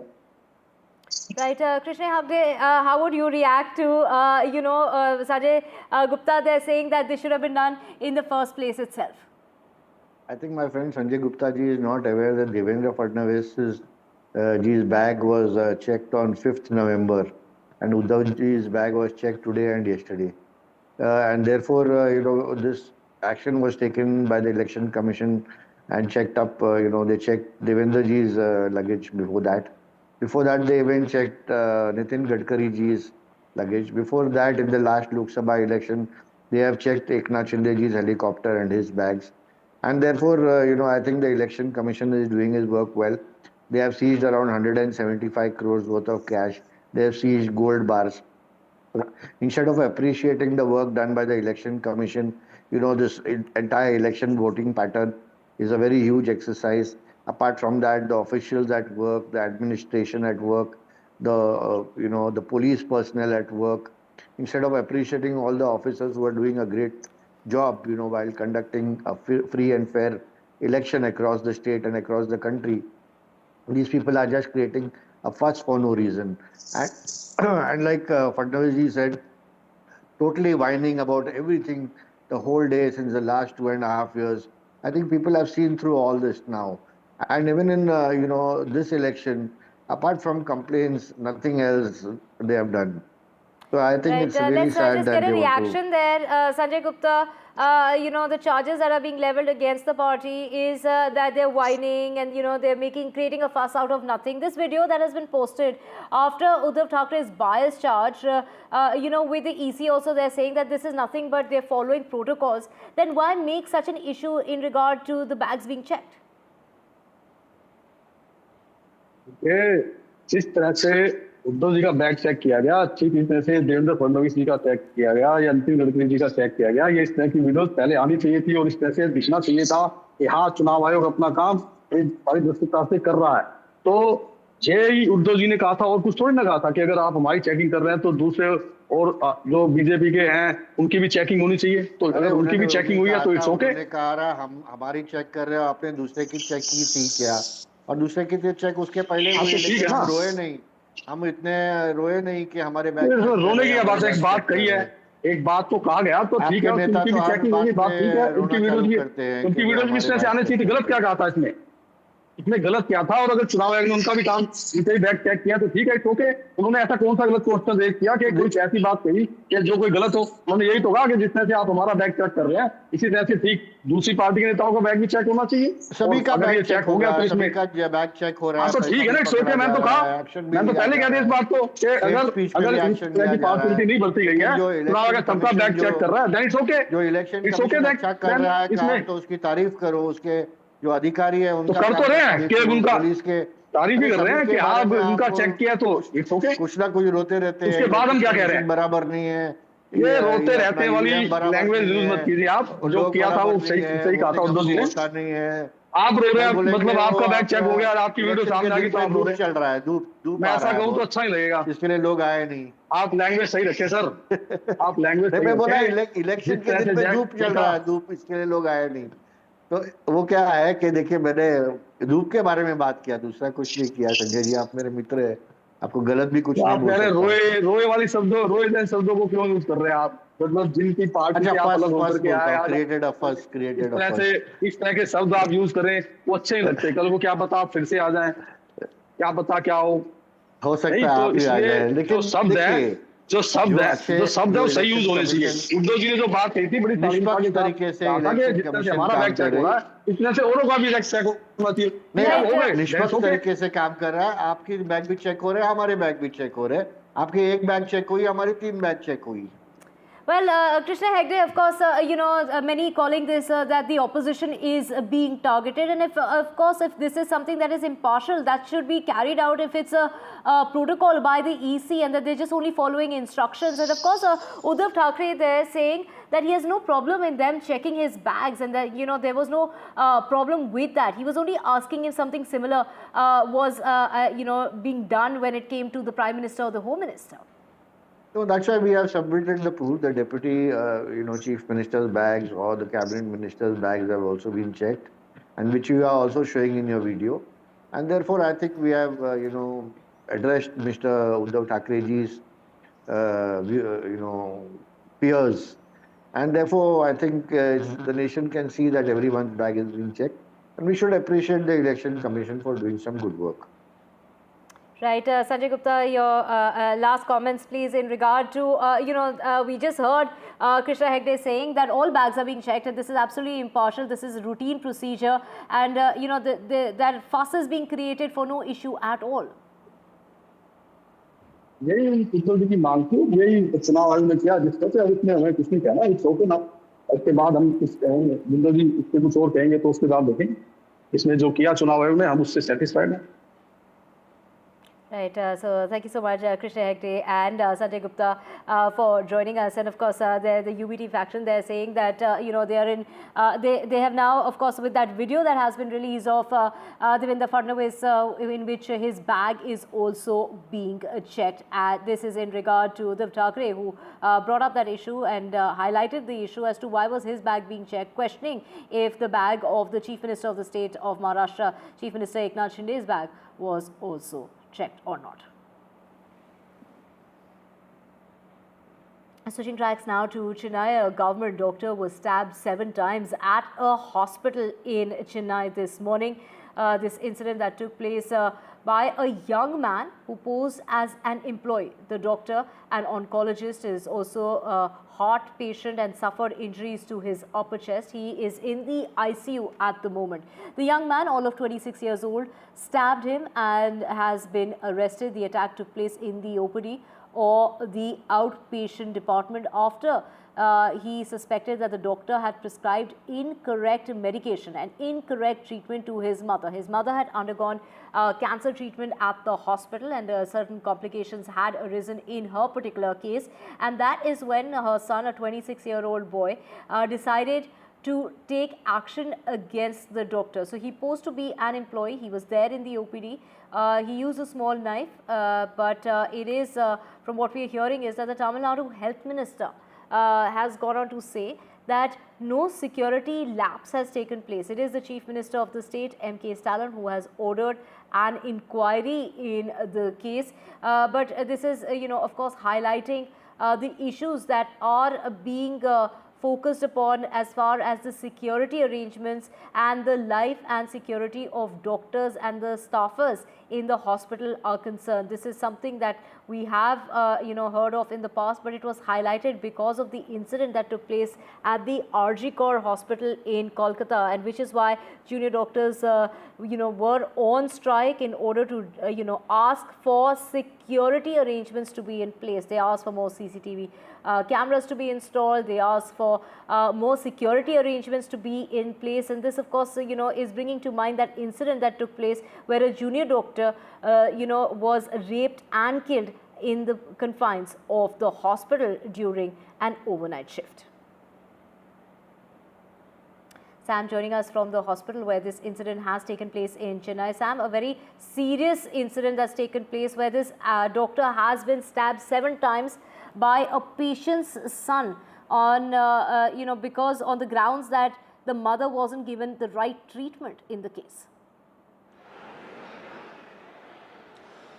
That's what initial inquiries reveal, according to police and doctors at this hospital where I am right now, Divya, the government Kalangar Centenary Hospital at Gindi in Chennai. Police say that this youngster is the son of a lady who undergoes cancer treatment, and this youngster was suspicious that the doctors had given his mother a wrong treatment, and he took his little knife hidden in his pocket and stabbed Dr. Balaji, a renowned oncologist, in the outpatient hall of this hospital behind me. He suffered 7 cut injuries on his head, on his back, near his ear, and a few other places. He also is a heart patient who uses pacemaker. But the health minister, Mr. Subramaniam, has confirmed that although he's in the ICU being treated, his condition is quite stable, and the minister himself has spoken to him. As we speak now, the Sports Minister and the Deputy Chief Minister, Udayanidhi Stalin, is visiting the hospital. And soon after this, the police have arrested the youngster. Investigation is underway. Chief Minister M.K. Stalin, in a statement, has expressed shock and has ordered for a thorough investigation, and has also ordered best possible treatment for the doctor. and has assured that enough measures will be taken to ensure this kind of an incident does not happen again. The Doctors Association also has expressed concern, and they underscore the need for regulating the movement, the free movement as they call, the free movement of attenders into the hospital. Often during emergencies and instances of patients suffering loss of life or their condition turning worse, they take on the doctors, and opportunity for that kind of situation ought to be avoided, they say. And this is a fairly new hospital with state-of-art security systems. And in terms of labs, at the moment, it's too early to say. But the government has swung into action. And by the end of the day, we can expect more announcements in terms of strengthening the security systems and curtailing the movement of attenders. Right, Sam, get us details of this particular case. Was this particular doctor treating the mother who was perhaps discharged, and there was complication as far as her condition is concerned? The son apparently under the impression that she hadn't been given the right kind of treatment, which is why he decided to take matters into his own hands. Of course, this is highlighting the major security lapses in place when it comes to the hospitals. Like you mentioned, this is a new hospital. Of course, the health minister there saying that he had hidden that knife, and no security lapses have taken place in this particular case. And of course, the chief minister there, setting up that inquiry in the matter. At the moment, it's not very clear whether Dr. Balaji, who suffered the stab injuries or who was stabbed, was the one who treated this youngster's mother. But it appears so, but we'll have to wait for official information. But that's right, there is a little bit of contradiction. The health minister saying that there is no security lapse, and the chief minister announcing that enough intervention would be made to make sure this kind of an action does not happen.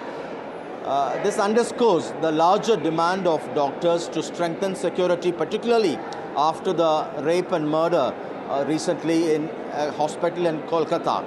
So as we speak now, the Government Doctors Association also is closely monitoring, and they say at the moment their priority is to ensure the safety of the doctor who is being treated now.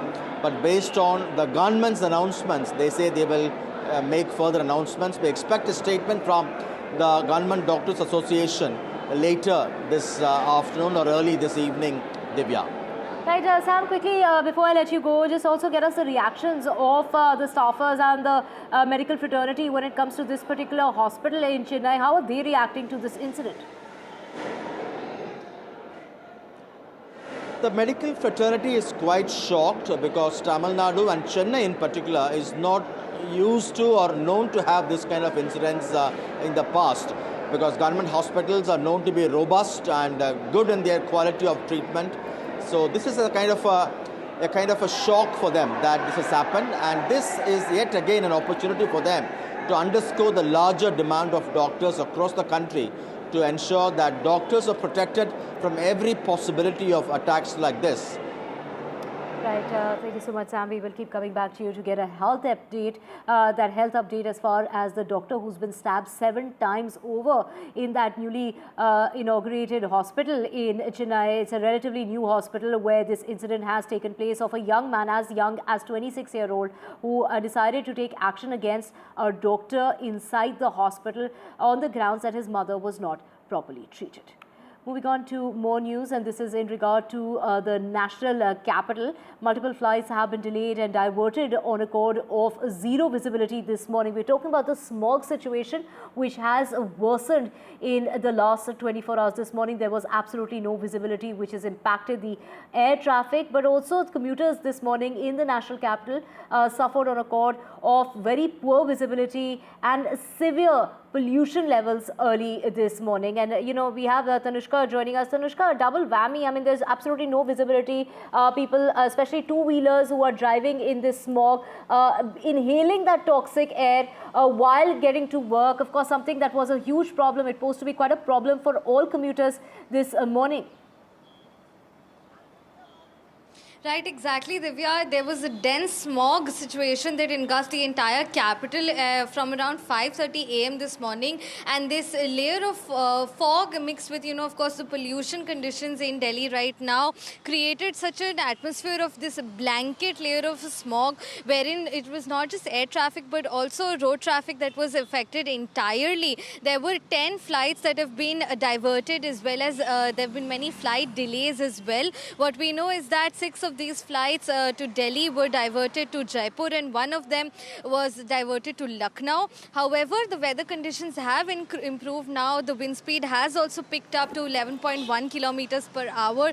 The humidity has also come down to 83% as compared to what it was in the morning in the 90% bracket. However, the AQI levels stand, worsened. It's inching near to the very poor to severe category now. Delhi had recorded a very poor category of AQI in the morning in the 350s level. But as of now, at this moment, the air quality index has risen, or rather worsened, to 381, which is very close to the severe level of the air quality index. What we also know as far as the flight situations are concerned in Delhi is that 5 of these flights of Air India that were diverted and delayed have now, are making their way back to Delhi. They will soon be landing in Delhi. So as of course the day has picked on and the sky has also cleared a little bit now, but in the morning there was intense smog situation. There was visibility of only 200 meters. Visibility, when we talk about how bad it was this morning, which was absolutely zero, it was nil as far as visibility is concerned.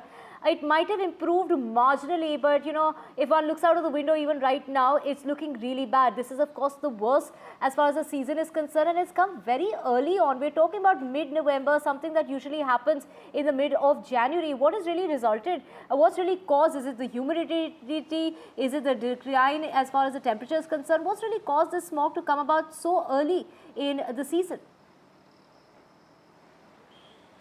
Well, of course, it's a mix of all of these factors, and definitely the major factor here being the pollutants. The PM10 pollutant has been, found the maximum in today's atmosphere. The PM10 pollutant being that of dirt, dust, mold, vehicular emission most importantly. So these are the reasons why the sort of smog situation that we see late December, we're seeing so early on in mid-November at this point. Of course, keep coming back to you to know more as far as the situation on the ground is concerned, and flights that are being impacted due to fog, which normally doesn't happen till the end of December, and this is coming on pretty early, a month and a half in advance. And considering that the winter season hasn't even properly set in, we're talking about temperatures which are continue to be on the higher side. It's not even the temperatures are a few degrees more than it should be for this point in time, so it hasn't gotten cold yet. We are seeing the smog that is in fact that has taken over the skies, and one is only waiting for when the skies will clear up, because we're seeing the situation that has been carrying on for days on end here in the national capital. Let's just switch tracks now. The executive cannot replace the judiciary, and the legal process should not prejudge the guilt of an accused. That is what the Supreme Court has said, taking a very tough stand on the issue of bulldozer justice. That is the verdict that was passed by a bench of 2 judges, and there they delivered this judgment on petitions that were challenging the action against people accused of crimes. This trend, which has caught on in several states, is referred to as bulldozer justice, and the state authorities have in the past said only in when we're talking about the judgment that's come about. Let's just go across to Sunil Prabhu. Sunil, of course, the court has expressed it very clearly that a home is something that people dream of, and once they make that home, the court is deciding that no official can demolish a property. There are many guidelines that have been framed today, and which includes that there has to be a notice period that will be given, and also if that is violated, it will be the officials who will be paying out of their own pocket. That's right. The Supreme Court giving pan-India guidelines, really saying that, bulldozer justice and, instantaneous justice that has been taking place cannot and must not be, it's tantamount to lawlessness. And they have now issued guidelines of 15 days notice to be issued. Heavens will not fall. Even municipal laws should be done. And just because somebody has been convicted of a crime or accused of a crime, it doesn't mean that that entire house should be demolished, because that tantamount to the other people who are living there being affected. And what about the others in the vicinity? You cannot just target somebody just because he or she has been accused of a crime or convicted of a crime. And it's in that backdrop that they have said that within 3 months you must have a national portal, and making it clear to MCD officials or municipal corporations across the country that if you do demolish and if it is violative of what the Supreme Court has given in terms of guidelines, you will have to pay from your own salary. So those directions very clear and loud from the Supreme Court, a message to all officials that this instantaneous justice that you have started in various states, be it in Uttar Pradesh, Madhya Pradesh, in Delhi we saw, and in full media glare, that is simply not acceptable. It is lawlessness. Right, Sunil, thank you so much for breaking it down for us as to what really took place in the Supreme Court in that landmark verdict that's come about. Let's just get some of the political reactions coming in as this verdict comes perhaps on, something that one was really expected. It's coming on expected lines perhaps. Let's get you those reactions. ये कटने वाले बांटने वालों को बड़ी एक चपराक है, उसके मुंह पर तमाचा है। ये जो राजनीति यूपी में शुरुआत हुई कि सुप्रीम कोर्ट का ये रिजल्ट जो है ये बड़ा तमाचा विशेष करके योगी को लगा है, जो बुलडोजर की बात करते हैं, बुलडोजर बाबा की बात करते हैं। सुप्रीम कोर्ट के निर्णय का हम स्वागत करते। सरकार अवैध निर्माण ही तोड़ती है, बुलडोजर तो एक टूल है। सवाल है अवैध निर्माण नहीं होना चाहिए, चाहे अपराधी हो या गैर अपराधी हो। इसलिए संज्ञान लेना उनका भी अपना अधिकार अपने हिसाब से ठीक है और सरकार जो कर रही है वो भी ठीक है। Right, with that we're sitting in a very short break. Back with a whole lot more on the other side. Just stay with us.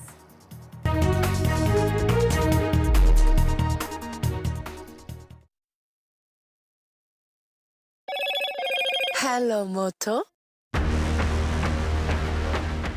Motorola Edge 50 Pro, world's first AI-powered pro-grade camera.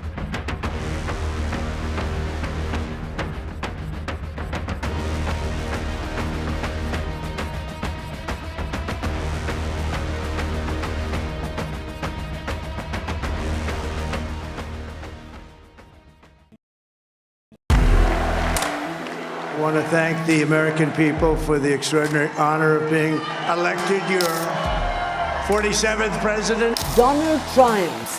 What does Trump's win mean for America, for the world, for the wars, and for India-US relations? Non-stop coverage on NDTV. Top analysts and voices from the ground. Extensive coverage on NDTV.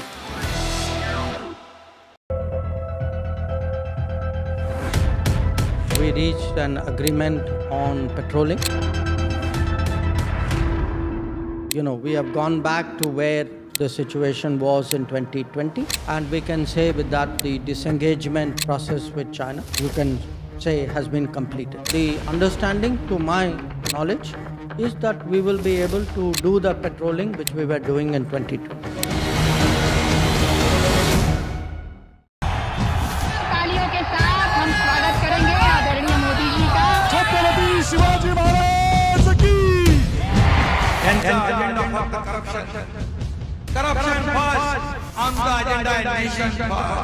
घोषणा आणि जनतेचे पैसे लुटणं, cut commission आणि करप्शनला आमच्याकडे थारा नाही, त्यांचा परिवारवाद आमचा महाराष्ट्रवाद. महाराष्ट्रामध्ये 1,75,000 जागा रिक्त आहेत, पण का मिळत नाही? राज्याची जनतेच्या घमाच्या पैशाची तिजोरी लुटण्यासाठी हे सरकार आहे. पूर्वीच्या सरकारच्या काळामध्ये निधी देताना त्यांना असं वाटायचं की त्यांच्याच खिशातले पैसे चालले. शेतकऱ्यांना मोफत वीज देण्याचं काम आपल्या सरकारने सुरू केलं. It's a web of frauds, calls, luring emails, threatening messages. Cyber frauds have cast their net wide and everyone is at risk. We track the victims, their horror stories as they get conned online, extorted and robbed of their hard-earned money. how to identify a cyber fraud and how to stay cyber safe. What are your options? Fraud.con, only on NDTV 24/7.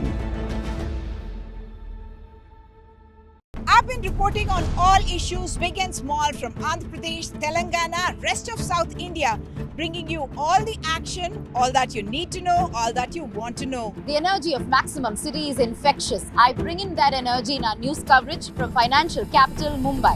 India's IT capital is always buzz. It's literally a city that never sleeps. And I keep you ahead on all the Bengaluru buzz. Covering from the southernmost part of India over the last 23 years, I bring in-depth and 360-degree coverage from the Dravidian heartland. The land of Mishti is also known for its bitter politics. I have seen much water flow under the Howrah.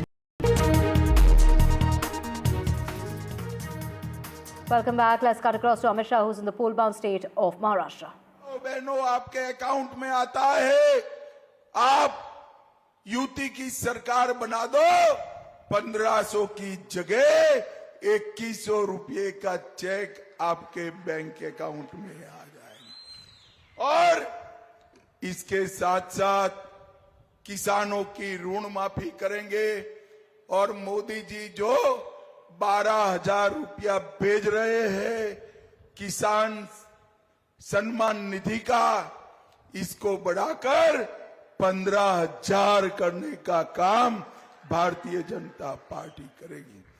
वृद्धावस्था, विधवा और दिव्यांग का pension 1500 से बढ़ाकर 2100 रुपया करोगे और 10 लाख युवाओं को 10,000 रुपया ट्यूशन फी के लिए पूरा करने का काम ये एनडीए की सरकार करेगी। राज्य में 25 लाख रोजगार उत्पन्न किए जाएंगे।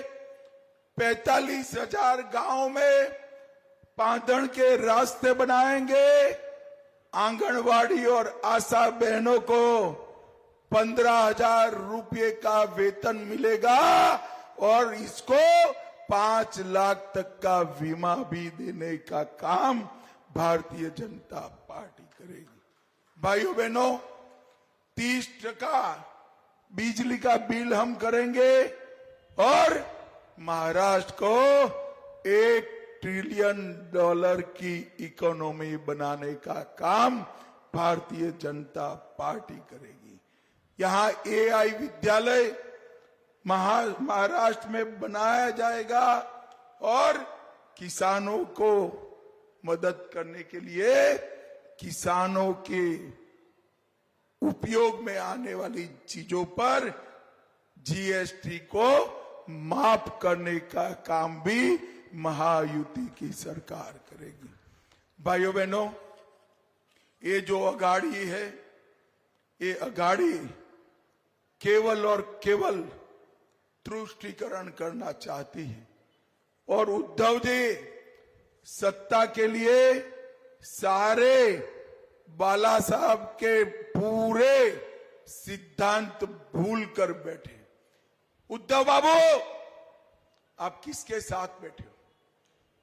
जिन्होंने औरंगाबाद का नाम संभाजी नगर बनाने का विरोध किया, उसके साथ बैठे हो। जिन्होंने राम मंदिर बनाने का विरोध किया, उनके साथ बैठे हो। जिन्होंने ट्रिपल तलाक हटाने का विरोध किया, उनके साथ बैठे हो। जिन्होंने 370 हटाने का विरोध किया, उनके साथ बैठे हो। और जिन्होंने पाकिस्तान को करारा जवाब देने का, सर्जिकल स्ट्राइक का विरोध किया, उसके साथ बैठे हो। हिंदुओं को आतंकवादी कहने वालों के साथ बैठे हो। भाइयों बहनों, महाराष्ट्र की जनता के सामने बहुत स्पष्ट दो खेमे हैं। एक, ये अघाड़ी का खेमा जो औरंगजेब फैन क्लब है, औरंगजेब फैन क्लब है।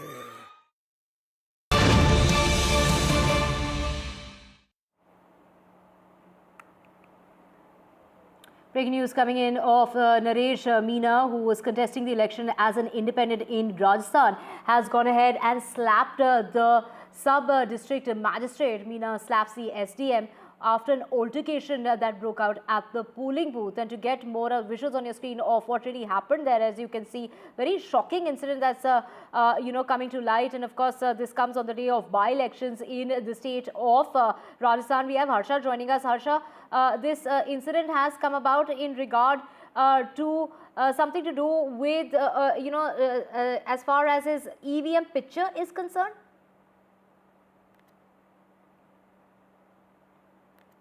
Right, Harsha joining us to get us more on this, very shocking incident of Naresh Meena, who was contesting the election as an independent in the state of Rajasthan, has gone ahead and slapped the SDM. Went and slapped SDM Amit Chaudhary after this altercation that broke out at the police at the polling booth, and this is the independent candidate who's gone ahead and slapped the SDM. The incident that took place at the polling booth in Rajasthan. So what is really being alleged here is that there was a conspiracy. There is he has gone on to allege that his symbol, as far as the EVM is concerned, appeared to be very faint, and that is the reason why he has taken matters into his own hands, and there's this altercation that took place at the polling booth. We have Harsha, my colleague, joining us from Rajasthan. Harsha, a very shocking incident coming to light of where this independent candidate is hitting out at the SDM. Yes, absolutely. In fact, I'm not too sure whether I'm on the phone line or on the live with you, but anyway, let me just give you the information. Yes, absolutely shocking incident that came at Devli Unyara. Now remember, that is the constituency that borders Sachin Pilot's strong constituency. And Naresh has been is an independent candidate. He was earlier with the Congress. He defected, and he is an independent candidate now. So he's really playing spoiler in many ways for the Congress there. But today he was sort of quite in an aggressive mood. There are also visuals of him uprooting a tree. Then he stormed into this polling booth, and when they tried to stop him, he came out and he slapped the SDM, Mr. Amit Chaudhary, not once but at least 3 times on camera. Then the police has intervened. They've asked him to leave the polling booth. He's right now sitting on dharna, and there's very likely that the police are going to take action against him. It's possible that they could, sort of restrain him in some way or the other. Right, just days before the by-polls, of course, it was the Congress party that had gone ahead and suspended the rebel leader. Because, he has, the ticket was not given to Naresh. He was a very strong contender for the ticket. It was not given to him. It went to KC Meena instead, who we believe is Harish Meena's choice. So it was but obvious that the party was going to disqualify him. And now you can see Naresh in full action at that polling booth. But there's going to be serious consequences for what he has done, it appears to be, from what administrative sources have told us. Right, thank you so much, Harsha Kumari, for joining us on the phone line with all those details in regard to this very shocking incident during the by-poll elections taking place in the state of Rajasthan. Now, let's just switch tracks to the poll-bound state. Of course, we're talking about the first phase of elections that have taken place in Jharkhand from 7 o'clock this morning, and polling will carry on till about 5 p.m. in the state, except for those sensitive areas where polling will end at about 4 o'clock. Now, the election to that 81-member state legislative assembly that's taking place today, and 43 assembly constituencies are, people are casting their vote in those constituencies. We're talking about a voter turnout of 46.3% till about 1 o'clock in the afternoon. And it is the Election Commission of India that has made very elaborate security arrangements, especially in regard to those sensitive areas across 31 constituencies, and those have been identified as 950 polling booths. And like we mentioned, elections, the polling will end in those particular areas by 4 o'clock in the evening. And the Prime Minister there urging all voters to go cast their vote. In fact, he is really urging the first-time voter to step out and, definitely cast their vote today. And, it is Hemant Soren, who was seen earlier casting his vote along with his wife, Kalpana Soren, who's playing a big, huge role as far as this election is concerned. What about the voters in Jharkhand? Are they going to be casting their vote again for Hemant Soren, or will they be going for that Chief Minister who took charge of office while Hemant Soren was behind bars. Do remember that he was taken into custody in that money laundering charge. For 5 months, it was Champai Soren who was the chief minister. After the return of Hemant Soren, he had decided that he is ending his political career, but then he decided to switch sides, and for the first time, he is going to be contesting. He is contesting on that BJP seat today, and of course, he also cast his vote. Let's just get you some of the reactions coming in and how far, as far as the elections are concerned. Of course, this is a two-phase election. The next one taking place on the 20th of this month. आज हम लोगों ने अपने अपने मतदान केंद्र में जा करके अपने मतों को प्रयोग किया और मैं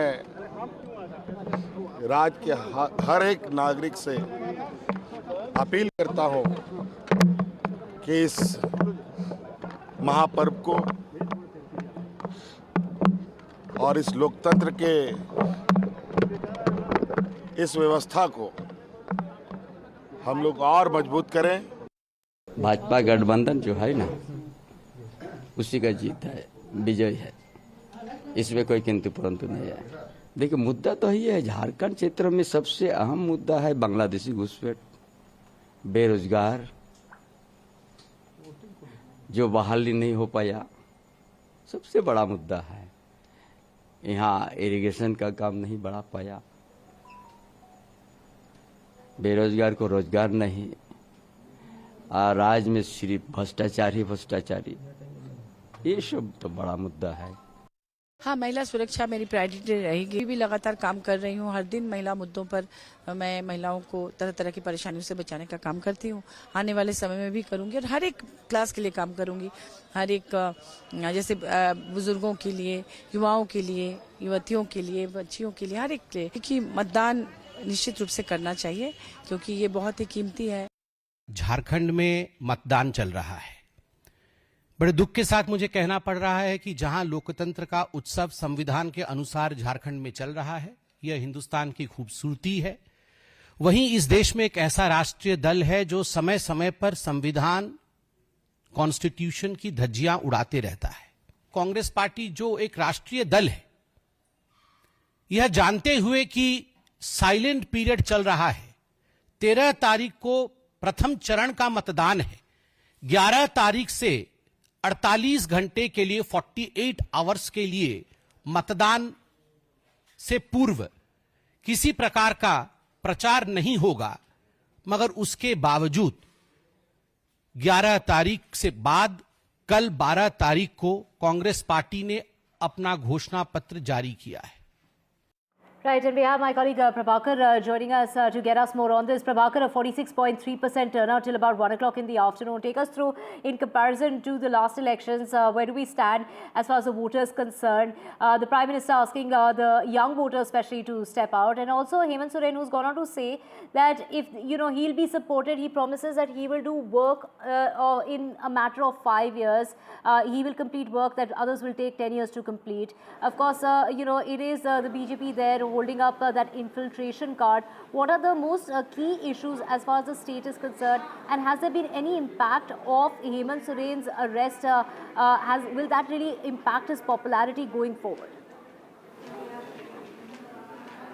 See, that can only be told when the results are out, but what we are learning from the ground that his particular vote bank, that is of the tribal area, especially the area he comes from, that is the Santhal area, where certainly the tribals feel that Hemant Soren has been victimized by the BJP government, and that was the reason why he was put behind bars. As far as the voting percentage is concerned, in the urban areas, the voting percentage has slowed down a bit, but the overall percentage is up to the mark. The reason being, the rural areas we are seeing a good voters turnout. This is one of the polling stations at Ranchi, what you are seeing on your screens. And as far as the poll narrative in Jharkhand is concerned, it is centered around 3 main issues. The one is the tribal issues. Jharkhand being a tribal-dominated state here, the tribal votes are the decisive vote, and they decide as to who would get to the throne at Ranchi. So both the NDA and the India Bloc Alliance, they are actually targeting the tribals. That's the reason why you are seeing this, the Bangladeshi migrant issue echoed not only by the Home Minister but also by the Prime Minister and by both the factions actually.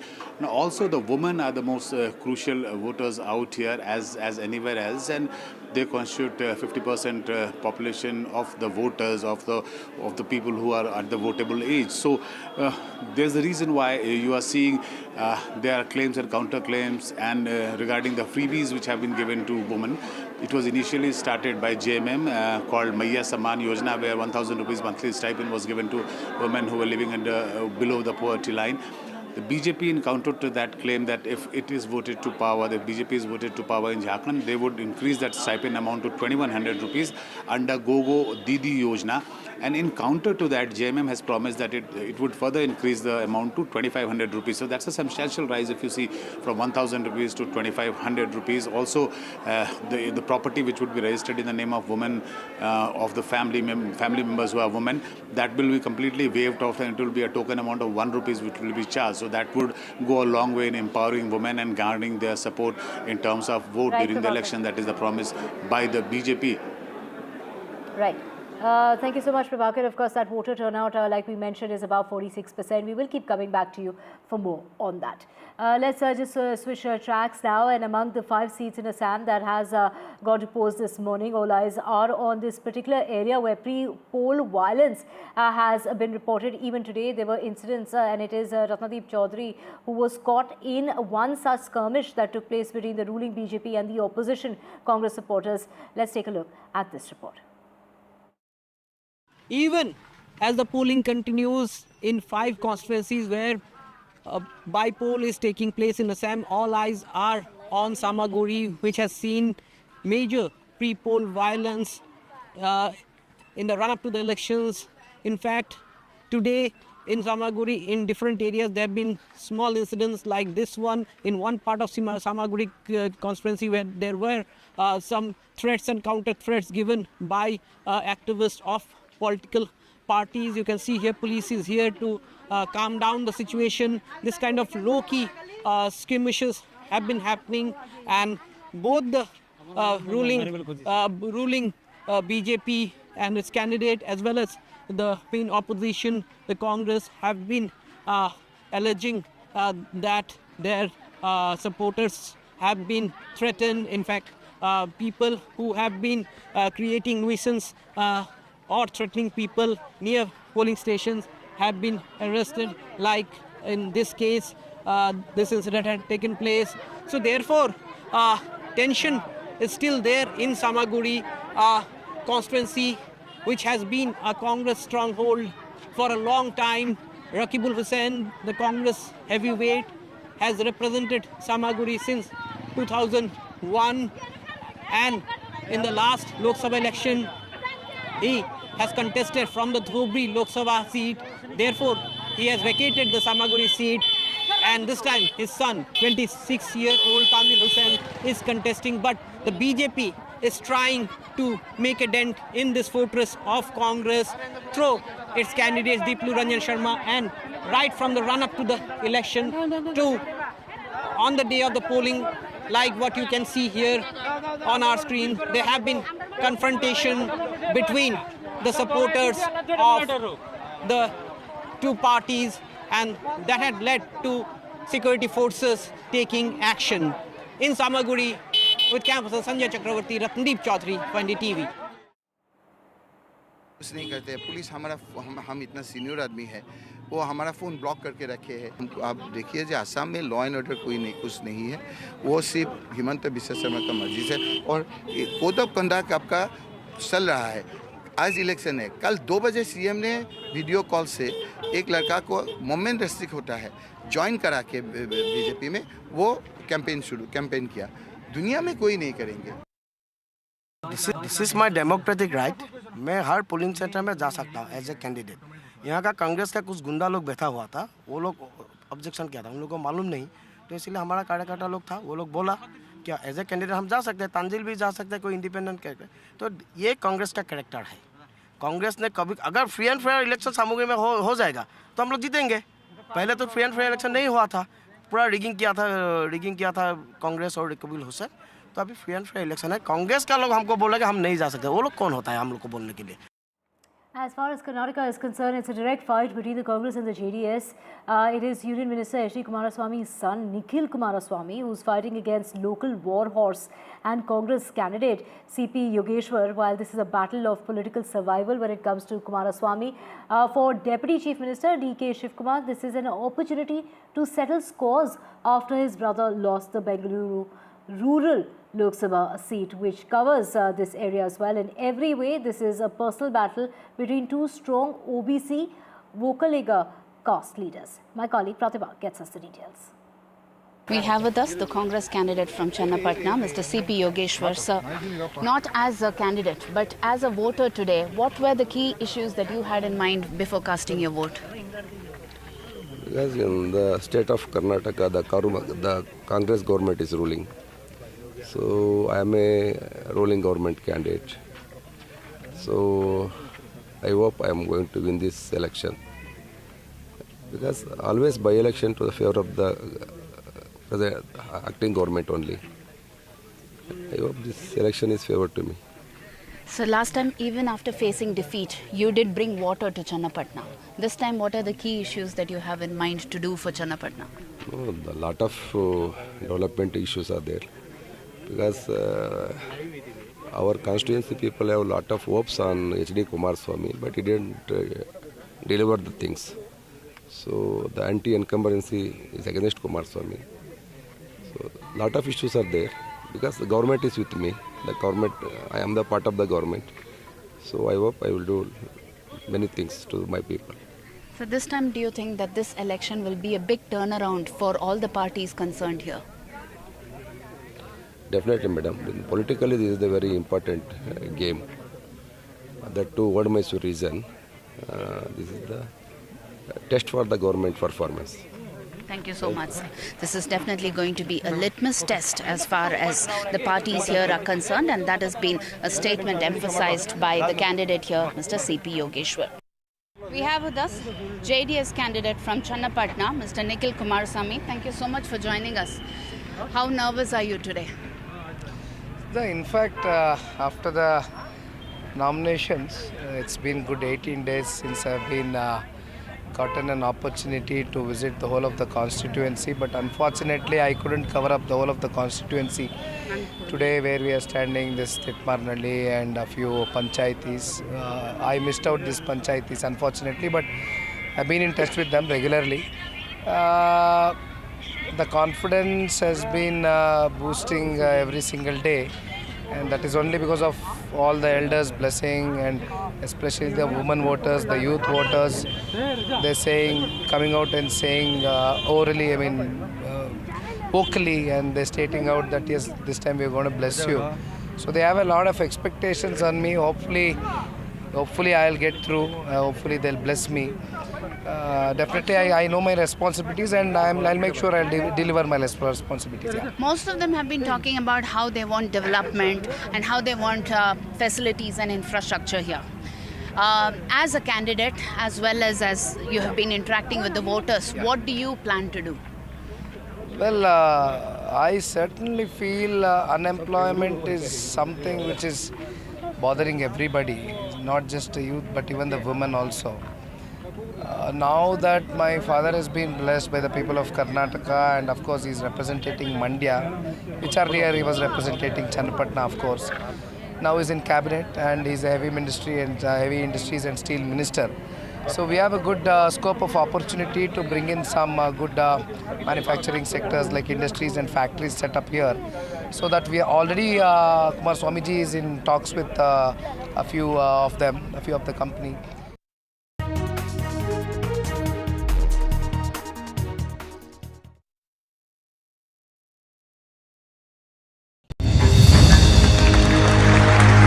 I now request the Honorable Prime Minister to launch NDTV World and address the summit.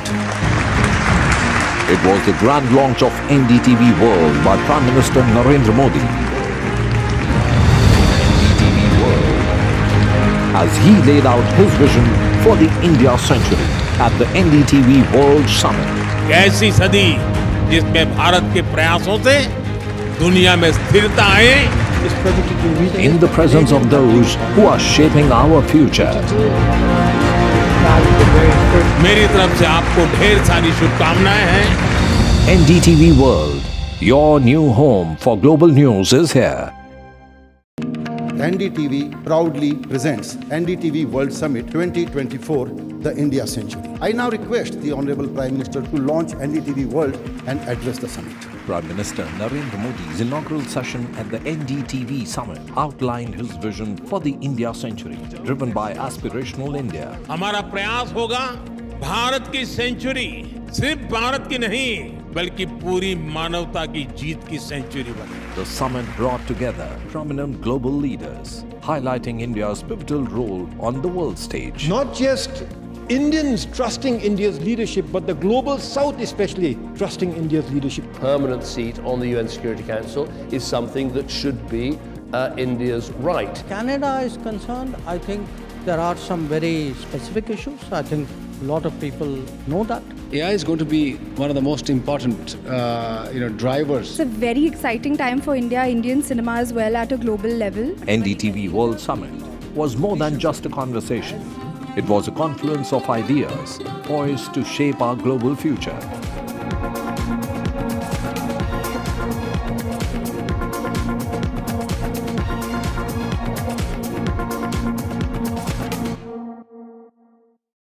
Stay informed and entertained with the new and updated NDTV News app. You can watch all our channels live, listen to podcasts, read breaking and exclusive news from around the world and more. Download the NDTV app today and get access to the best journalism and storytelling on your smartphone or tablet. The NDTV app. News that matters to you. NDTV proudly upholds its legacy of trust and credibility. According to the prestigious Reuters Institute's Digital News Report 2024, NDTV is the topmost news platform in the country. Number one in both online and offline reach in India. Beating all its competition, NDTV stands for trust. Hello and welcome to India Sense.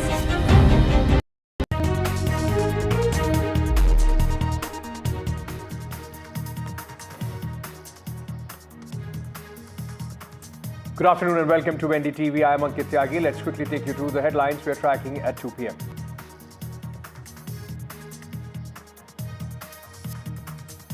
Supreme Court wraps Ajit Pawar over Sharad Pawar's plea. Supreme Court tells Ajit Pawar, stop using Sharad Pawar's name. Learn to stand on your own feet. Supreme Court lays down strict guidelines for demolitions. Top court says no demolition can be carried out without a prior 15-day notice to the owner of the property, violation of which means officials will have to pay from their salary. Government doctor stabbed multiple times inside a hospital in Chennai. Cops arrest one suspect. Say the youth was an attendant who suspected doctor gave wrong treatment.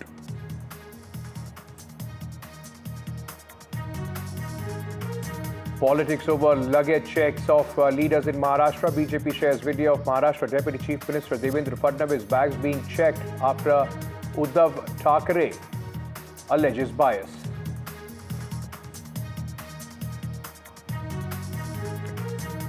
Dense fog cover over national capital hits flights operation. At least 10 flights diverted, multiple flights delayed as fog arrives early in the national capital.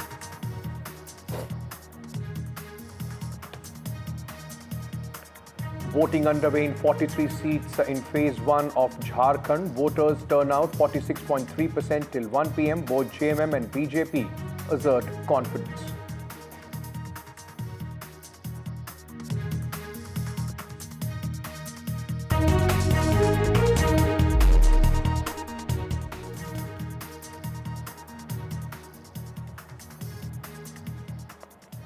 Now, while hearing the dispute related to the Nationalist Congress Party, the NCP, Supreme Court has asked Ajit Pawar Group not to use the photos and videos of Sharad Pawar in their campaign material for Maharashtra Assembly elections.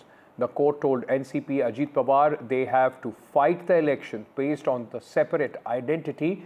Court in fact went on to say Ajit Pawar to instruct the members of his party not to use pictures and videos of Sharad Pawar. Court also told Ajit Pawar, it's time for you to stand on your own feet. Sunil Prabhu, my colleague, joins us with more details on this. Sunil, these are some very strong words and at least an advice, political advice also in a way coming in from the Supreme Court. You want party of your own, now make sure that it is only your party and you don't use Sharad Pawar to try and gain votes. That's right. And not only that, I think Justice Suryakant Mishra, along with Justice Viswanathan, who were hearing the matter, Justice Suryakant saying very categorically that the people of Maharashtra will be able to see through this. They are extremely intelligent.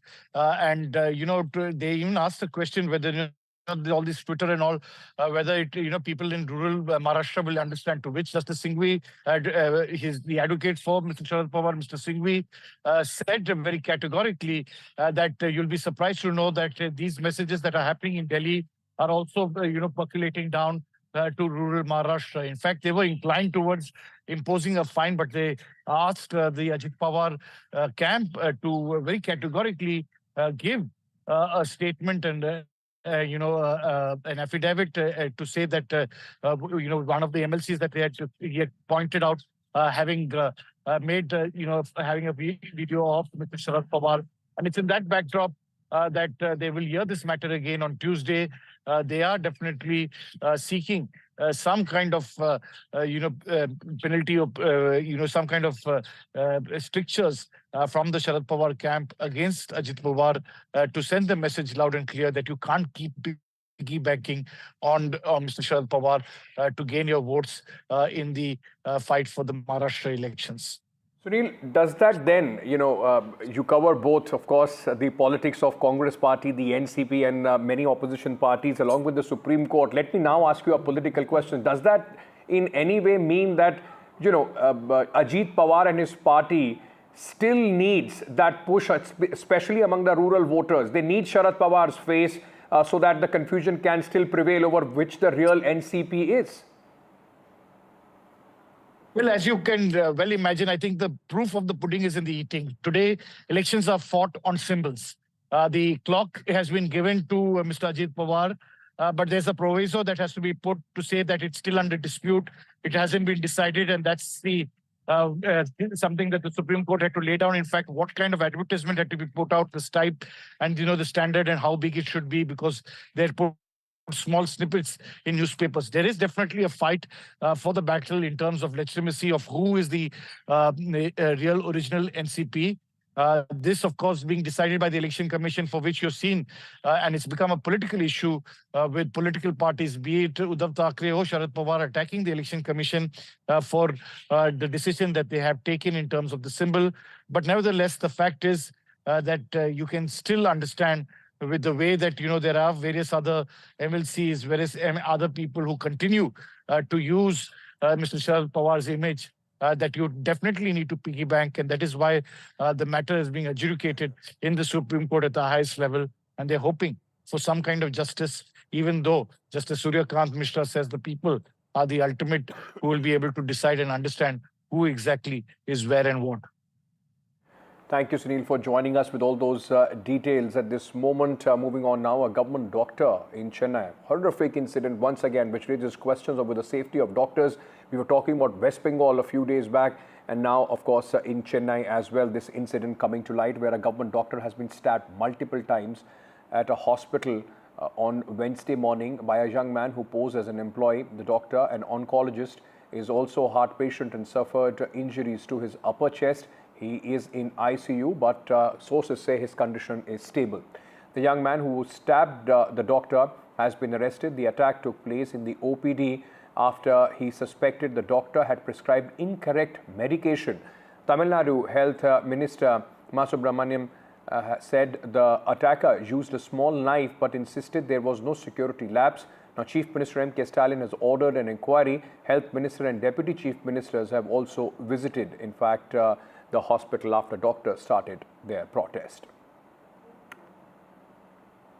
Let me bring in my colleague Sam Daniel, who is joining us at this moment. Sam, whether it's West Bengal or Chennai, this once again underlines how unsafe, in fact, places of work are for doctors, whether you are a male or female. In this case, a male doctor stabbed, multiple times now. What are the doctors, those who are protesting, demanding at this moment? Well, Ankit, doctors have placed 13-point demands to the government, including tightening of security, activating all the CCTVs in government hospitals, and making sure active young police personnel are deployed at hospitals, and more importantly, regulating the movement of visitors or attenders inside government hospitals. And in this case, it's the mother of a cancer patient. It's the son of a cancer patient who has actually targeted the doctor, the oncologist actually, and has attacked the. Just 1 second. Joining us now, Dr. Anton Ure. I'm sorry about the attack of the doctor. What are your key demands, doctor? Demands, doctor. Sir, we request capital punishment for the accused, and we want functioning CCTV in all government hospital premises. We want two-tier security system with the metal detectors and fit security person. There's not just a security person, there should be a fit security people and police person, and police outpost should be there in all big hospitals. What happened today? The accused is not an attender of an inpatient as we speak now. Is that a clear case of security lapse? He carried a small knife as well. It is not a small knife. It is almost like a 20 centimeter big knife. And 100% there is a security lapse. If there is a two-tier security system, and because this is a place where the life or death is questioned here. So as a doctors, we are dealing with the life. And when something happens wrong to the patient, there's a nature for the emotional outburst. And some people become over outburst, and this kind of things happens. And this is a clear-cut lapse in the security system. I can say there is no security, there is no functioning CCTV, even this hospital. All CCTVs are there, but I hope there is no functioning CCTV here. We can see CCTVs everywhere. Are you sure they're not functioning? Sir, please check where is the CCTV is working or not. I think as we are requesting our director several times, there should be a functioning CCTV. I don't think so. There is an answer for this question, which we raised in several weeks back. Lastly, doctor, are you striking work now at this hospital? Yes, sir. Other than the essential emergency services, we have boycotted the OP. We requested our professors to boycott the classes. Lastly, how has this incident, attack on this oncologist, stabbing of the oncologist, has impacted doctors and the medical professionals working here? The entire doctors community is in the agony, and they are feared to work. Not only doctors, this has spread to the staff nurse and the paramedical team also. I never saw support of a staff nurse, overwhelming support of the staff nurse, because they under the constant threat, I can say, because for a single patient, 10 attenders are coming. How they can manage with inadequate staff members, inadequate security person, and this is very, very painful to work, sir. That's a reality here. Do you have any system of issue of bans, wristbands to visitors to identify who are the real attenders, who are not? No, sir. No such facilities, sir. No wristband facilities, sir.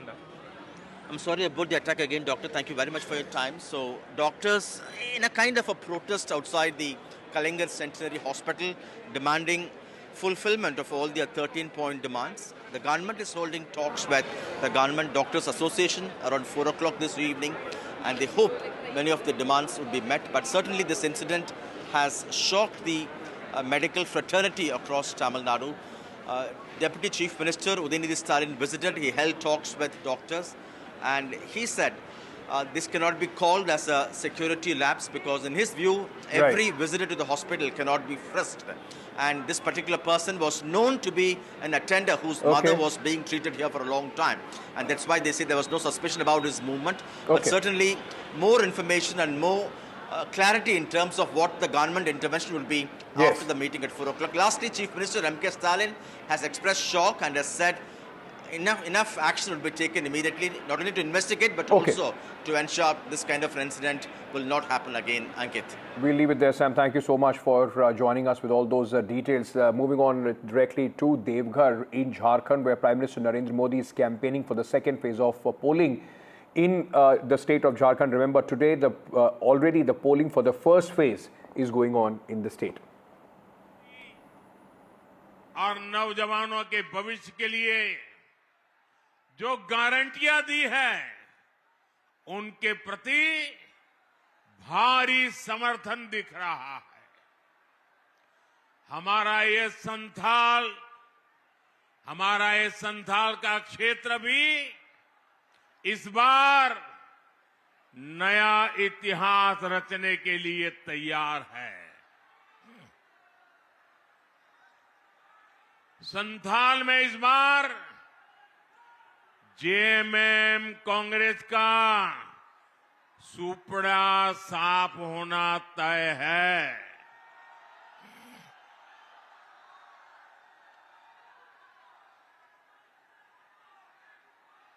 यहां एक बेटी बढ़िया सा चित्र बना के लाई है।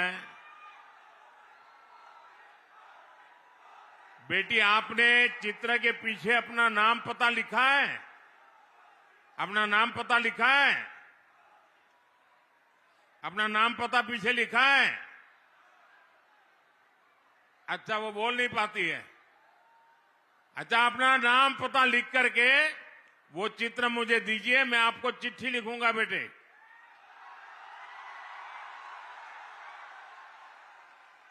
देखिए, परमात्मा ने उसको कुछ कमी दी, लेकिन उसका जो प्यार है, स्नेह है, इस बेटी को मेरे बहुत बहुत आशीर्वाद है।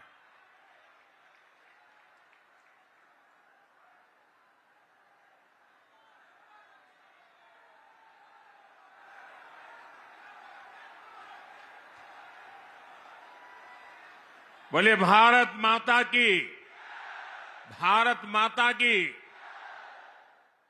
साथियों, मैं बीते दिनों झारखंड में जहां भी गया, हर जगह विदेशियों की घुसपैठ को लेकर सबसे बड़ी चिंता रही है।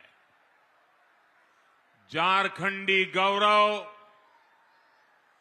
झारखंड की पहचान, ये आप सबकी ताकत रही है। और गर्व से कहते हैं ना कि मैं झारखंडी हूं। और कल्पना करिए, अगर ये पहचान ही खत्म हो गई तो क्या होगा? आंकड़े बताते हैं कि संथाल क्षेत्र में आदिवासियों की संख्या करीब करीब आधी रह गई है। अगर ऐसे ही आदिवासी घटते रहे तो क्या होगा? आपकी जल, जंगल, जमीन, हर चीज पर दूसरों का कब्जा हो जाएगा।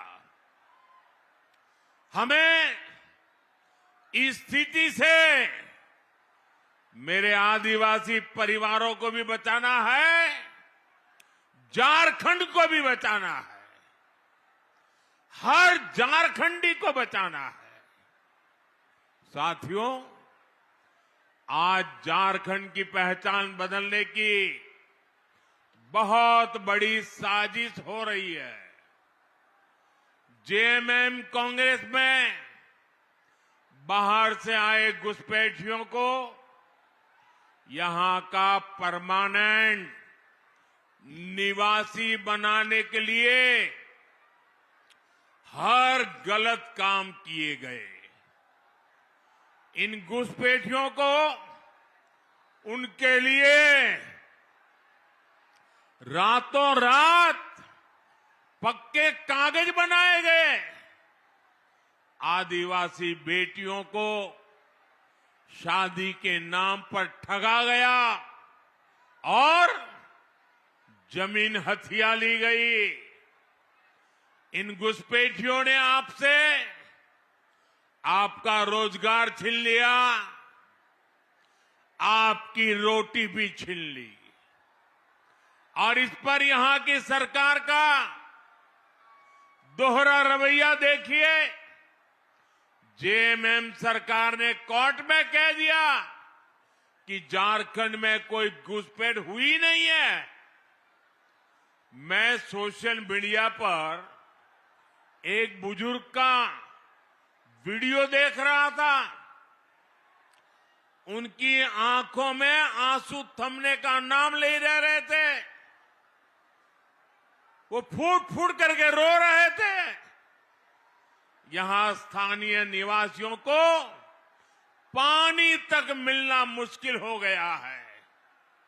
इसलिए इस चुनाव में रोटी, बेटी और माटी की सुरक्षा सबसे बड़ा महत्व का मुद्दा है।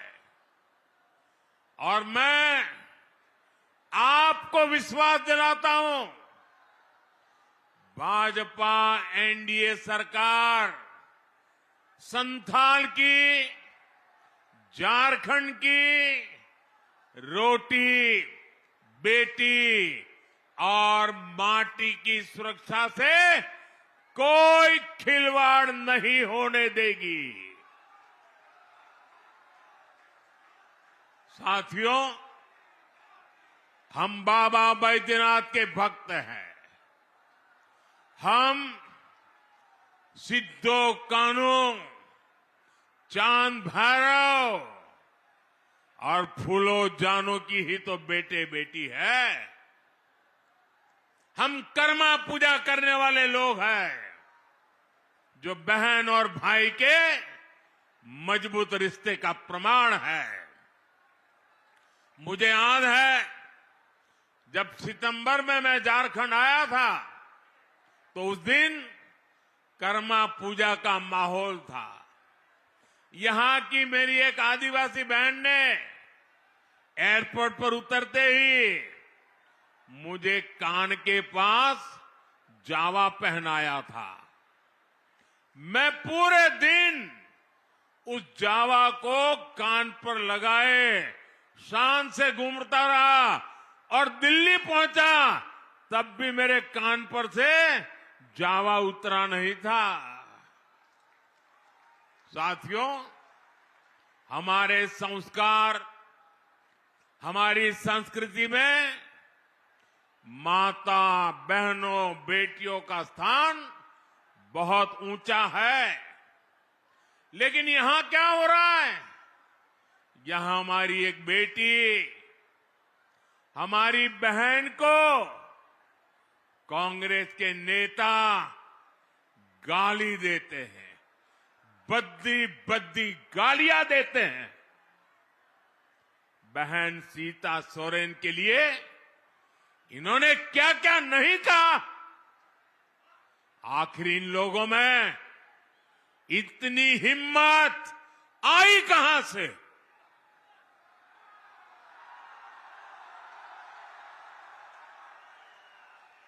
ये हिम्मत इसलिए आई क्योंकि इनको पता है कि महिलाओं को गाली देकर भी उनका कुछ नहीं होगा।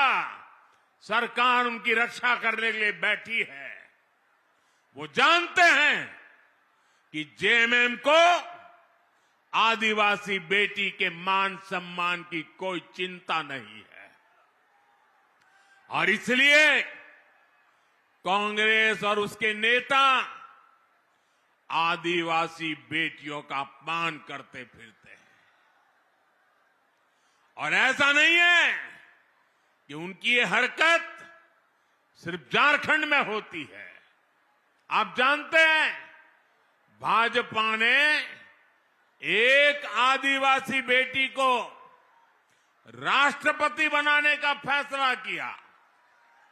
हमने द्रौपदी मुर्मू जी को उम्मीदवार बनाया, लेकिन जेएमएम की साथी इसी कांग्रेस ने द्रौपदी मुर्मू जी को हराने के लिए पूरी शक्ति झोंक दी है। आज भी कांग्रेस के नेता कदम कदम पर आदिवासी बेटी भारत की राष्ट्रपति द्रौपदी मुर्मू जी का अपमान करते हैं, और ये देखकर भी जेएमएम के लोग चुप रहते हैं। साथियों, कांग्रेस के इरादे बहुत खतरनाक है। कांग्रेस के शहजादे ने साफ कर दिया है कि वो एससी, एसटी, ओबीसी आरक्षण को खत्म करना चाहते हैं।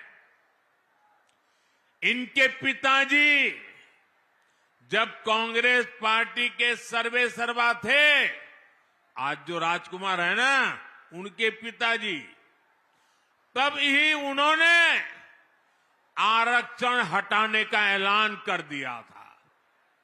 उन्होंने अखबारों में विज्ञापन छपाए और विज्ञापनों में आरक्षण को गुलामी बताया था, आरक्षण को बंधुआ मजदूरी बताया था। लेकिन एससी, एसटी, ओबीसी की एकजुटता के कारण वे तब चुनाव हार गए, बुरी तरह हार गए, और तब से आज तक कांग्रेस को कभी भी केंद्र सरकार में पूर्ण बहुमत नहीं मिला। आज भी जिन राज्यों में एससी, एसटी, ओबीसी ये आबादी ज्यादा है, वहां कांग्रेस का पत्ता साफ हो चुका है। इसलिए कांग्रेस ने एक नई साजिश रची है। कांग्रेस ने आप लोगों की आंखों में धूल झोंकने का एक नया खेल खेला है। ये लोग अब एससी, एसटी, ओबीसी की जो सामूहिक शक्ति बनी है, एसटी कहते ही सारा आदिवासी समाज इकट्ठा हो जाता है, एससी कहते ही सारा दलित समाज इकट्ठा हो जाता है, ओबीसी कहते ही सारा पिछड़ा समाज एक हो जाता है। ये सामूहिक शक्ति जो बनी है ना, ये कांग्रेस वाले इसे तोड़ना चाहते हैं, टुकड़ों टुकड़ों में बांटना चाहते हैं। यहां मंडल, यादव, रवानी, कोयरी, गटवार, तेली, कुम्हार, बढ़ई, धानुक, नाई, लोहार, सोनार, ऐसी अनेक जातियां हैं जो अभी खुद को ओबीसी के रूप में एकजुट बनाए हुए हैं। कांग्रेस चाहती है कि ये सारी जातियां आपस में लड़े। यहां संथाल, पहाड़िया, कोल, भूमिज, लोहरा, महली, मुंडा, ओराव, ऐसी अनेक जनजातियां हैं जो अभी खुद को आदिवासी के रूप में एकजुट किए हुए हैं। कांग्रेस इन जातियों को भी आपस में लड़ाना चाहती है। यहां मोची, बौरी, मुसहर, भुइया, पासी, रजवार, तूरी दुसाद, धोबी, हरी मेहतार, ऐसे अनेक जातियां रहती हैं जो अभी एससी के रूप में, दलित के रूप में संगठित है। कांग्रेस इस पूरे एससी समाज की जातियों को भी आपस में लड़ाना चाहती है। कांग्रेस चाहती है कि एससी, एसटी, ओबीसी की पहचान खत्म हो जाए। सैकड़ों छोटी मोटी जातियों में समाज टूट जाए, बिखर जाए, आपस में लड़ता रहे। जिस दिन ऐसा होगा तो इनकी सामूहिक ताकत खत्म हो जाएगी और कांग्रेस रातों रात एससी, एसटी, ओबीसी का आरक्षण खत्म कर देगी, क्योंकि उनके पिताजी ने डंके की चोट पर ऐलान करके गए हैं। और इसलिए आपको सावधान करने आया हूं, आपको जगाने आया हूं। आपके लिए मैं लड़ने के लिए मैदान में आया हूं।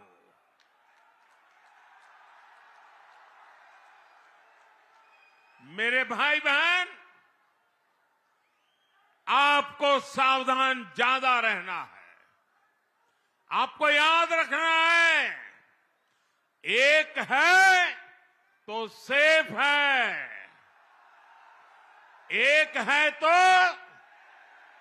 एक है तो एक है तो एक है तो एक है तो अपना अपना परिवार। मोदी के लिए आप ही मेरा परिवार है। साथियों, जेएमएम हो, कांग्रेस हो, आरजेडी हो, इन लोगों को सिर्फ अपने परिवार के भविष्य की चिंता है। ये इसी तिकड़म में लगे रहते हैं कि इनके परिवार का भला कैसे होगा, लेकिन मोदी को आपके परिवार की चिंता है। आप ही मेरा परिवार है। आपके बाल बच्चों का भविष्य अच्छा हो, मुझे इसकी ही चिंता रहती है। क्यों? क्योंकि आप ही मेरा परिवार है। इन्होंने 5 साल तक क्या किया? इन्होंने अपने परिवार को फायदा पहुंचाने के लिए आपका सब कुछ लूटा। जेएमएम कांग्रेस ने आपका जल लूटा, जंगल लूटा, जमीन लूटी, बालू गिट्टी लूटा, कोयला लूटा। इन्होंने आपके बच्चों का पेपर लूटा। इन्होंने आपकी सरकारी नौकरी आपसे लूटी, अपने चहेतों को दे दी। जो लूटा गया वो सब कुछ आपके हक का था, आपका था। इससे आपका घर, आपके बच्चों का भविष्य बनना था। लेकिन इन्होंने अपने भविष्य के लिए आपके बच्चों के भविष्य को बर्बाद कर दिया है। साथियों, मोदी आपके परिवार का भविष्य संवारने में जुटा हुआ है। हमने झारखंड को, संथाल परगना को अपना एम्स दिया। अब आपको अच्छे इलाज के लिए कलकत्ता, दिल्ली, मुंबई नहीं जाना पड़ता। यही देवघर में ही बेहतरीन इलाज का मिला संभव हुआ। आपके बच्चों को अच्छी पढ़ाई मिले, उसके बाद रोजगार का प्रबंध हो, इसके लिए हम काम कर रहे हैं। देवघर में एयरपोर्ट बनने से, सड़क और रेल की सुविधाएं अच्छी होने से बड़ी संख्या में श्रद्धालु आ रहे हैं। पर्यटन का व्यवसाय बढ़ रहा है। पर्यटन तो ऐसा सेक्टर है जिसमें हर कोई कमाता है। झारखंड भाजपा ने भी युवाओं को आकर्षक भत्ते की घोषणा की है। कोचिंग के लिए पैसा देने की घोषणा की है और लाखों युवाओं को पक्की सरकारी नौकरी की गारंटी दी है।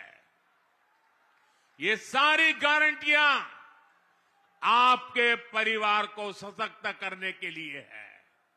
इसलिए बाबा के आशीर्वाद से, आपके आशीर्वाद से, मेरी माताओं बहनों के आशीर्वाद से ये सारी गारंटी पूरी होकर के रहेगी। साथियों, भाजपा एनडीए की सरकार आपकी छोटी छोटी समस्याओं को दूर कर रही है। जिनको कभी किसी ने नहीं पूछा, उनको मोदी पूजता है। गरीब की जिंदगी झोपड़ी में न गुजरे, इसलिए पीएम आवास के तहत पक्के घर दिए जा रहे हैं। गरीब का बच्चा भूखा न सोए, इसलिए मुफ्त चावल दिए जा रहे हैं। गरीब से गरीब को, हर बुजुर्ग को मुफ्त इलाज की सुविधाएं दे रहे हैं। घर घर नल से जल पहुंचाने के लिए दिन रात मेहनत कर रहे हैं। पहले गरीब के घर मुफ्त गैस कनेक्शन पहुंचाया और अब सस्ते सिलेंडर देने की गारंटी दे रहे हैं। पहले दूर सुदूर आदिवासी गांव में बिजली पहुंचाई, अब आपका बिजली का बिल जीरो करने में जुटे हैं। हम पीएम सूर्यघर मुफ्त बिजली योजना लागू कर चुके हैं। इससे जो परिवार जुड़ना चाहता है उसको 75-80 हजार रुपये केंद्र की सरकार दे रही है। 75 से 80 हजार तक केंद्र सरकार देती है। इससे मुफ्त बिजली भी मिलेगी और अगर ज्यादा बिजली पैदा हुई तो सरकार खरीदेगी और उसका पैसा भी आपको मिलेगा। साथियों, कांग्रेस के समय देश में ऐसी सरकार चलती थी कि दिल्ली से 100 पैसा भेजो तो झारखंड तक सिर्फ 15 पैसा ही पहुंचता था। अब मुझे बताइए कौन सी जादूगरी है भाई? दिल्ली से 100 पैसा निकले और झारखंड आते आते 15 हो जाए, वो कौन सा पंजा था जो ये 100 पैसे को 15 पैसा कर देता था? 85 पैसा भ्रष्टाचार का कांग्रेसी पंजा छीन लेता था। 2014 में जब आपने आपके इस सेवक को, आपके बेटे को आपकी सेवा करने का मौका दिया तो मैंने कहा ये खेल नहीं चलने दूंगा। 100 पैसे भेजूंगा तो उसके खाते में 100 के 100 पैसे पहुंचने चाहिए, बीच में कोई कटकी बटकी नहीं चलेगी।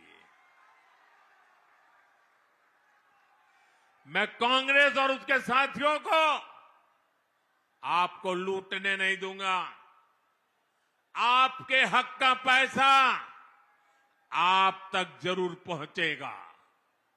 इसलिए हमने पहले गरीब, आदिवासी, ओबीसी, दलित, माताएं, बहनें, सबके बैंकों में खाते खुलवाए।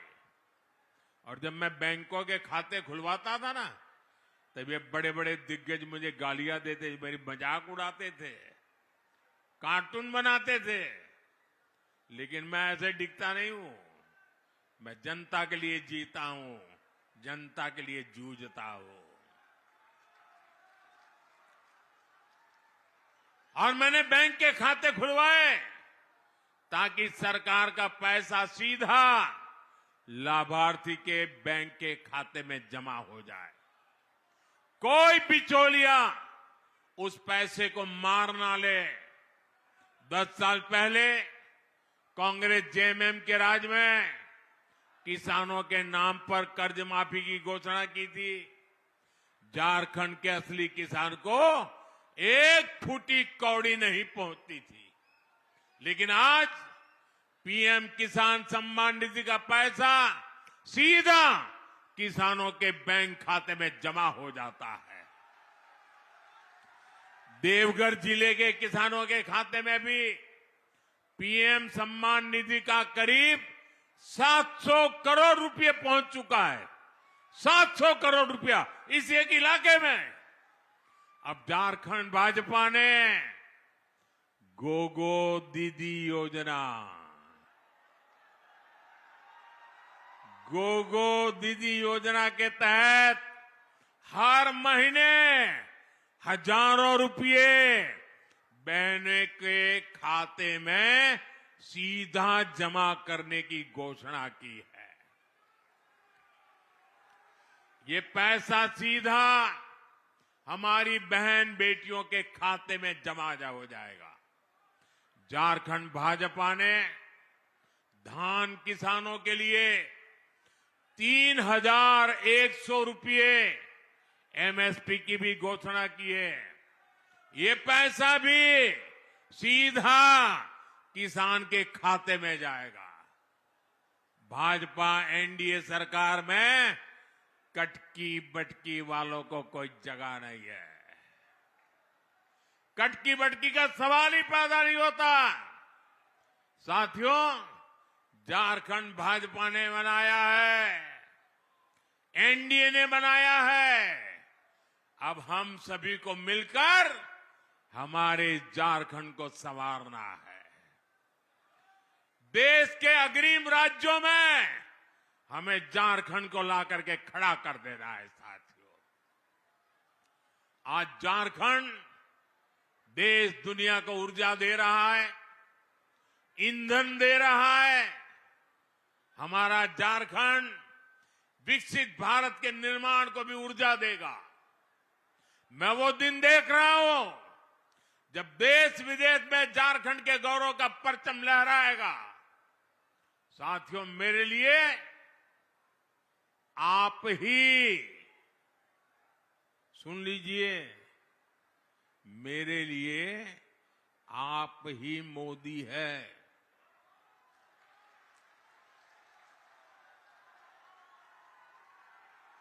आप गांव-गांव, घर-घर जाइए। जिसको पक्का घर अब तक नहीं मिला, जिसको मुफ्त राशन मिलने में दिक्कत हो रही है, जिसको मुफ्त इलाज का कार्ड नहीं मिला है, जिनके घर में नल से जल सुविधा भी नहीं पहुंची है, आप जरा मेरे खातिर उनकी सूची बनाइए, लिस्ट बनाइए, नाम पता, और मेरी तरफ से उनको कह देना कि हम भी मोदी है, मोदी ने हमको मोदी कहा है, और हम मोदी की तरफ से आपको गारंटी देते हैं कि आपको मिलेगा। और मैं आपको गारंटी देता हूं, मेरे लिए आप ही मोदी हैं। आप जिसको भी सही गारंटी देंगे, वो गारंटी ये मोदी पूरी करेगा।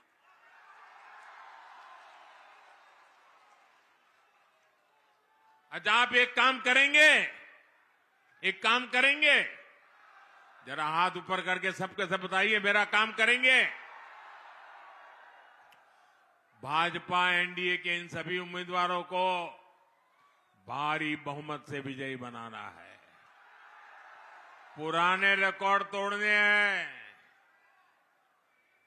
और मुझे विश्वास है ये जोम और जुस्सा मैं देख रहा हूं, परिणाम मुझे साफ दिख रहा है दोस्तों।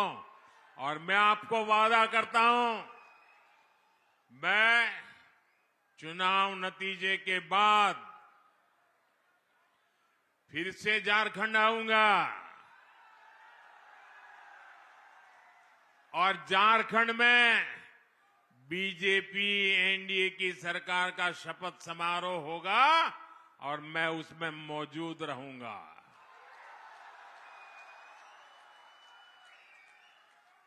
और मैं आप सबको भी निमंत्रण दे देता हूं, आप सब भी जरूर आना।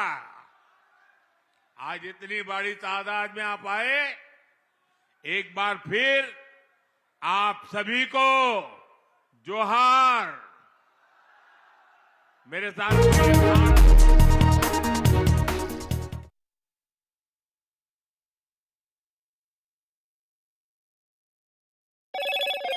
Hello, Moto. Motorola Edge 50 Pro, world's first AI-powered pro-grade camera.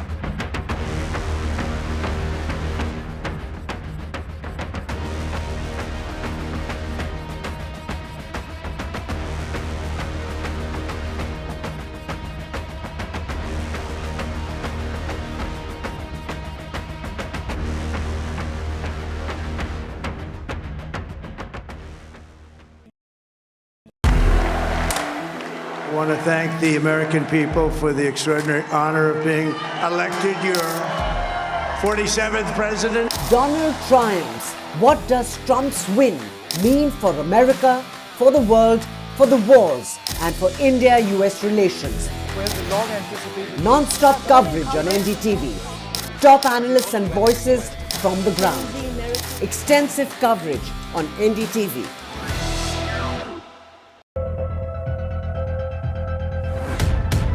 We reached an agreement on patrolling. We have gone back to where the situation was in 2020, and we can say with that the disengagement process with China, you can say, has been completed. The understanding, to my knowledge, is that we will be able to do the patrolling which we were doing in 2020.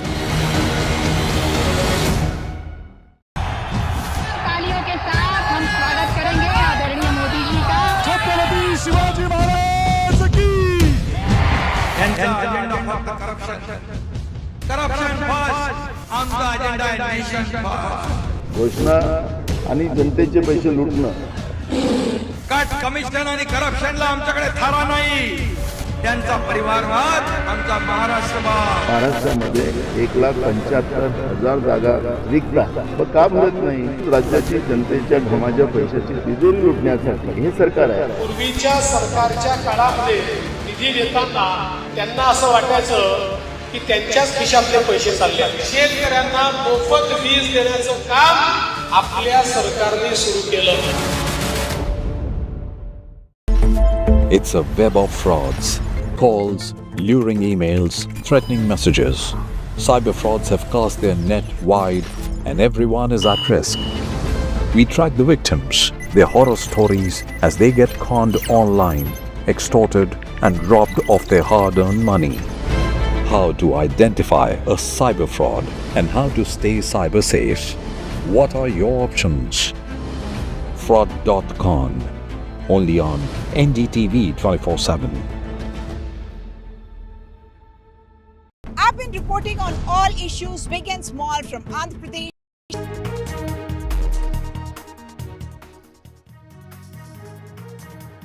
Rajasthan is also seeing some action as far as bipolls are concerned, and a shameful incident being reported from there where Naresh Meena, who was contesting the election as an independent, slapped an SDM.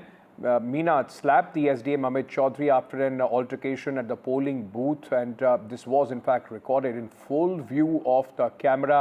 The candidate later was escorted out of the polling station by the police, but this is a shameful behavior, attacking and slapping a government servant who is doing their duty, in fact, on trying to ensure that there is smooth, entire process is smooth for the by-polls which are taking place in Rajasthan. So a lot of drama at the Devli Unyara polling booth, at one of the polling booths in Devli Unyara, where this independent candidate Naresh Meena stormed into the polling booth, and when the police stopped him, he got into an altercation with the people there when the police tried to stop him, and he slapped the STM. Now, what really led to this controversy? Well, Naresh Meena is an independent candidate. He's defected from the Congress and fought as an independent in Devli Unyara seat, which comes under the Tonk Lok Sabha constituency. So remember, that was a seat which is bordering Sachin Pilot's constituency, Tonk. And Harish Meena, the former DG of police who's a politician now, he won that seat and became an MP. So the by-poll has been necessitated there because of this. And of course, there is Naresh Meena, who's actually playing spoiler there on that seat.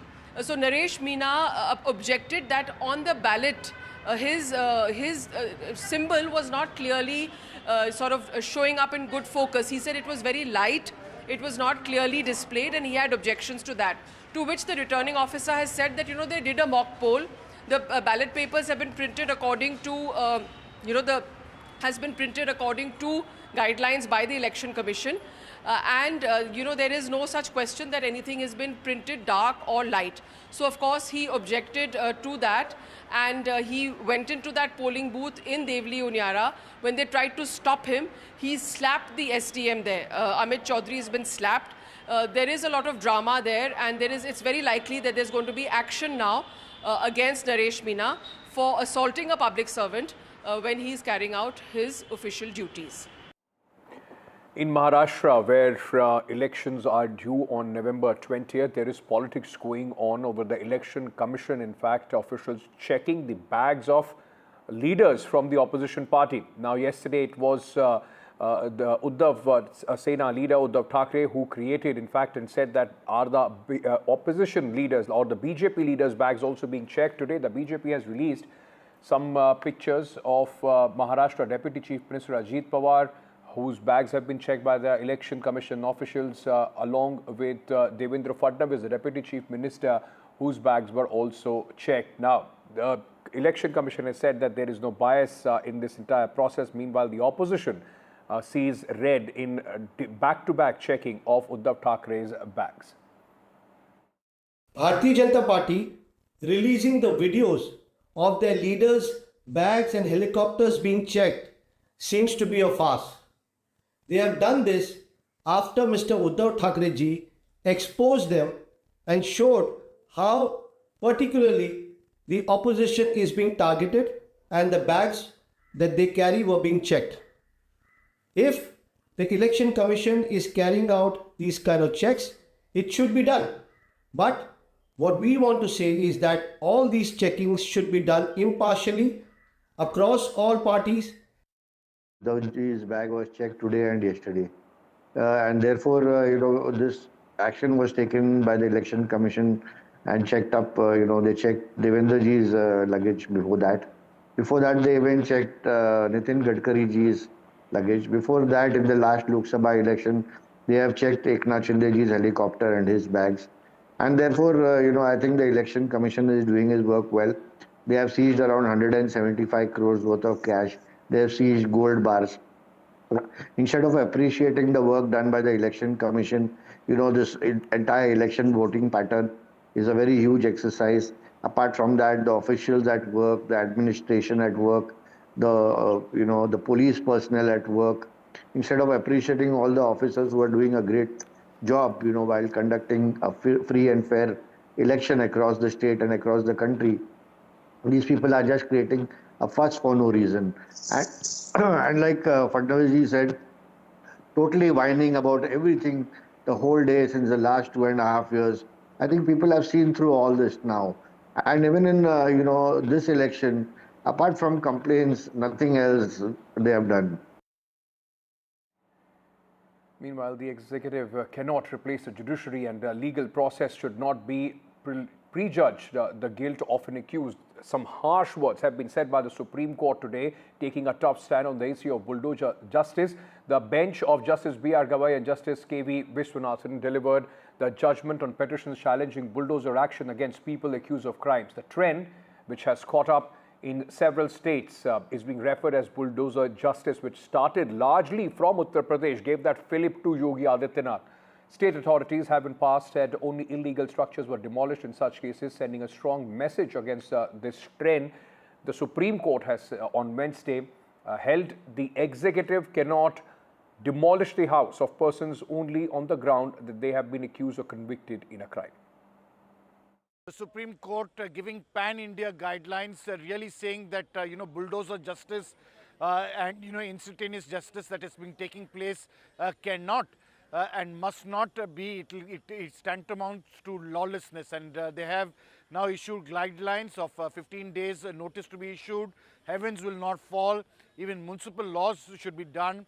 And, just because somebody has been convicted of a crime or accused of a crime, it doesn't mean that that entire house should be demolished, because that tantamounts to, the other people who are living there being affected. And what about the others in the vicinity? You cannot just target somebody just because he or she has been accused of a crime or convicted of a crime. And it's in that backdrop that they have said that within 3 months, you must have a national portal and making it clear to MCD officials or, municipal corporations across the country that if you do demolish and if it is violative of what the Supreme Court has given in terms of guidelines, you will have to pay from your own salary.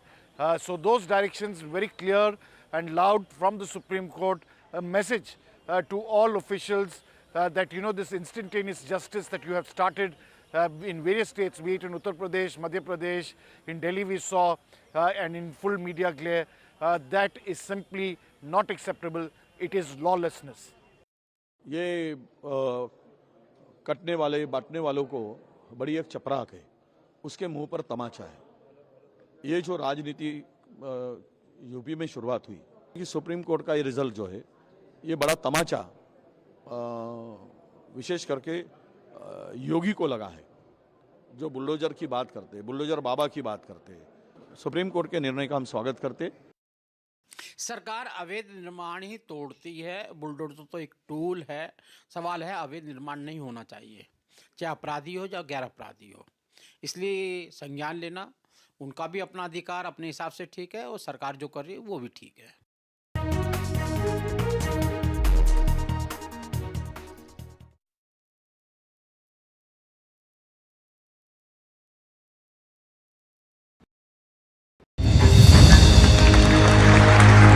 I now request the Honorable Prime Minister to launch NDTV World and address the summit. It was the grand launch of NDTV World by Prime Minister Narendra Modi.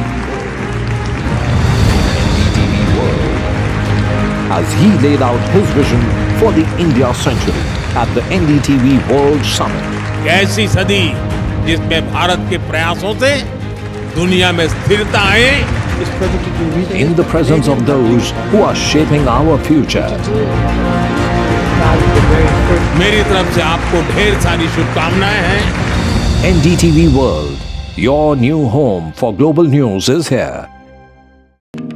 NDTV proudly presents NDTV World Summit 2024, the India Century. I now request the Honorable Prime Minister to launch NDTV World and address the summit. Prime Minister Narendra Modi's inaugural session at the NDTV Summit outlined his vision for the India century, driven by aspirational India. हमारा प्रयास होगा भारत की century सिर्फ भारत की नहीं, बल्कि पूरी मानवता की जीत की सेंचुरी बने। The summit brought together prominent global leaders, highlighting India's pivotal role on the world stage. Not just Indians trusting India's leadership, but the global South especially trusting India's leadership. Permanent seat on the UN Security Council is something that should be India's right. Canada is concerned, I think there are some very specific issues. I think a lot of people know that. AI is going to be one of the most important, drivers. It's a very exciting time for India, Indian cinema as well at a global level. NDTV World Summit was more than just a conversation. It was a confluence of ideas poised to shape our global future.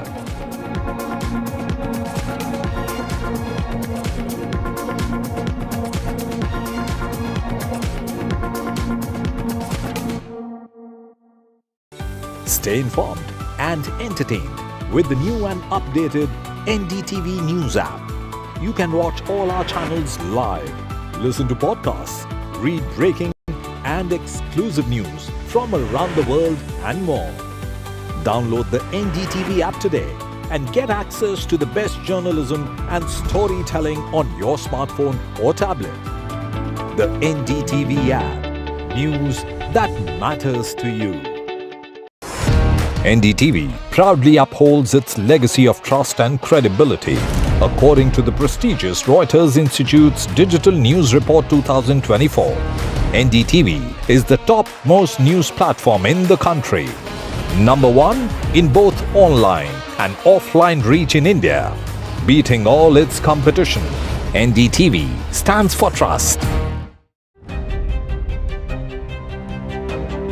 Hello and welcome to India Sense, where I speak with global opinion makers. The United States has made a strategic decision over the last 20 years to move closer to India. So a $7 trillion economy seems a perfectly conceivable number. If you want to be a national party, it's that you sort of accept the way the world is rather than want to endlessly hark back to how it was. Modi is promoting the digitization of the economy, which is accelerating growth in the country. I want to thank the American people for the extraordinary honor of being elected your 47th president. Donald triumphs. What does Trump's win mean for America, for the world, for the wars, and for India-US relations? Non-stop coverage on NDTV. Top analysts and voices from the ground. Extensive coverage on NDTV.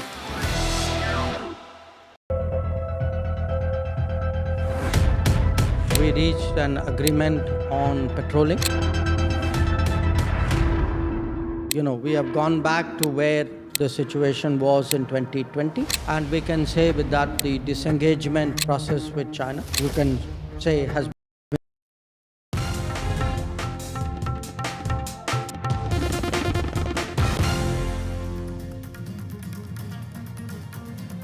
Prime Minister Narendra Modi campaigns in Jharkhand's Deoghar, reiterates infiltrator attack on JMM, and Congress alliance says they are after the tribals and OBC's rights. Government doctor stabbed multiple times inside a hospital in Chennai. Cops arrest one suspect, say the youth was an attendant who suspected doctor gave wrong treatment.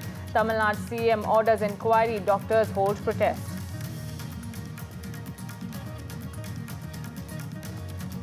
Top court comes down heavily on Ajit Pawar over Sharad Pawar's plea on party symbol. Supreme Court asks Ajit Pawar to stop using Sharad Pawar's name and learn to stand on his feet over the NCP symbol row. The Supreme Court comes down heavily and lays down strict guidelines for demolitions. Top court says no demolition can be carried out within and without a prior 15-day notice to the owner of the property, violation of which will mean officially will have to pay their salary a fine. Amid Mahavikas Aghadi versus Mahayuti, war of words over bag check row after Gadkari and Fadnavis. Now Ajit Pawar releases video of his bag being checked. Uddhav Thackeray had claimed that EC is only targeting opposition leaders. Delhi's dense fog covered hits flight operations. At least 10 flights diverted, multiple flights delayed as fog arrives early in the national capital.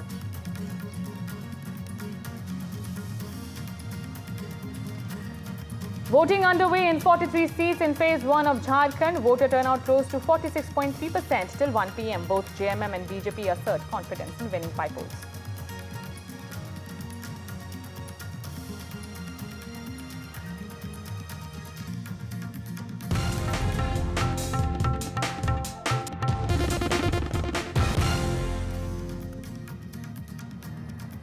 Starting the bulletin with some breaking news and a shocking as well when a government doctor was stabbed 7 times at a Chennai hospital this morning by a 25-year-old youth who posed as an employee. The doctor is also a heart patient and suffered injuries to his upper chest. He is in the ICU but is in stable conditions as per sources. The young man who stabbed him has been arrested. The attack took place in the OPD after he suspected the doctor had prescribed incorrect medication. Tamil Nadu Health Minister visited the spot and assured that a speedy justice will be given, whereas protests are being carried out in Chennai over doctor stabbing, raising alarms over how the insecure environment persists in the country, in the hospitals. First, let's take a look at what Tamil Nadu Deputy Chief Minister Udhanidhi Stalin had to say. What appears to be the thing? It is an accident.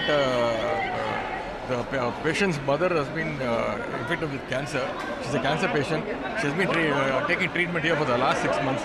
After here, he has shifted his mother to a private hospital. There, the doctors have misguided him, so he is coming back. He's come back here. Any steps to be taken to enhance security? He's had a conversation with the Dr. Balaji for half an hour, and this incident has happened. This is definitely. Any steps to be taken now? The concerned person has been arrested. The legal action will be taken. We have assured the safety of all the doctors. Is it a kind of a security lapse in any way? No, he's been coming here for the last 6 months. Right. There's no security lapse. We cannot be frisking everybody who's coming. Right. And would you be tightening security now?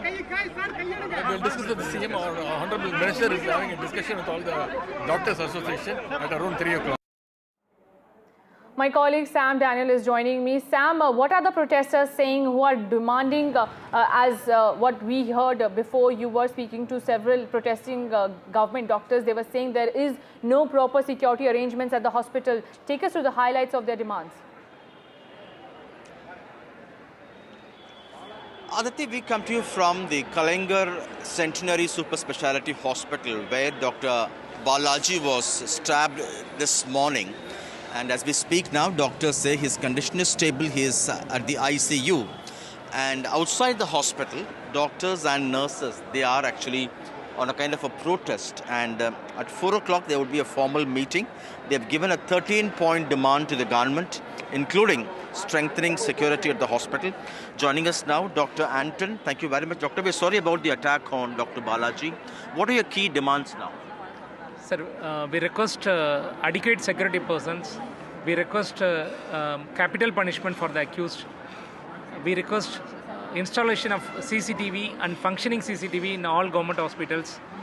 And we request adequate number of doctors and paramedical staffs in government hospital premises as per the patient-doctor ratio rather than NMC recommendation, so that the patient care will be taken in a better aspects. Would you call this a clear case of security lapse, what happened today? 100% this is a clear-cut lapse of the security. There is no functioning CCTV. There is no scanning of our metal detectors. There is no police person inside the premises. So this is a high volume, high number of patients coming places, this hospital premises.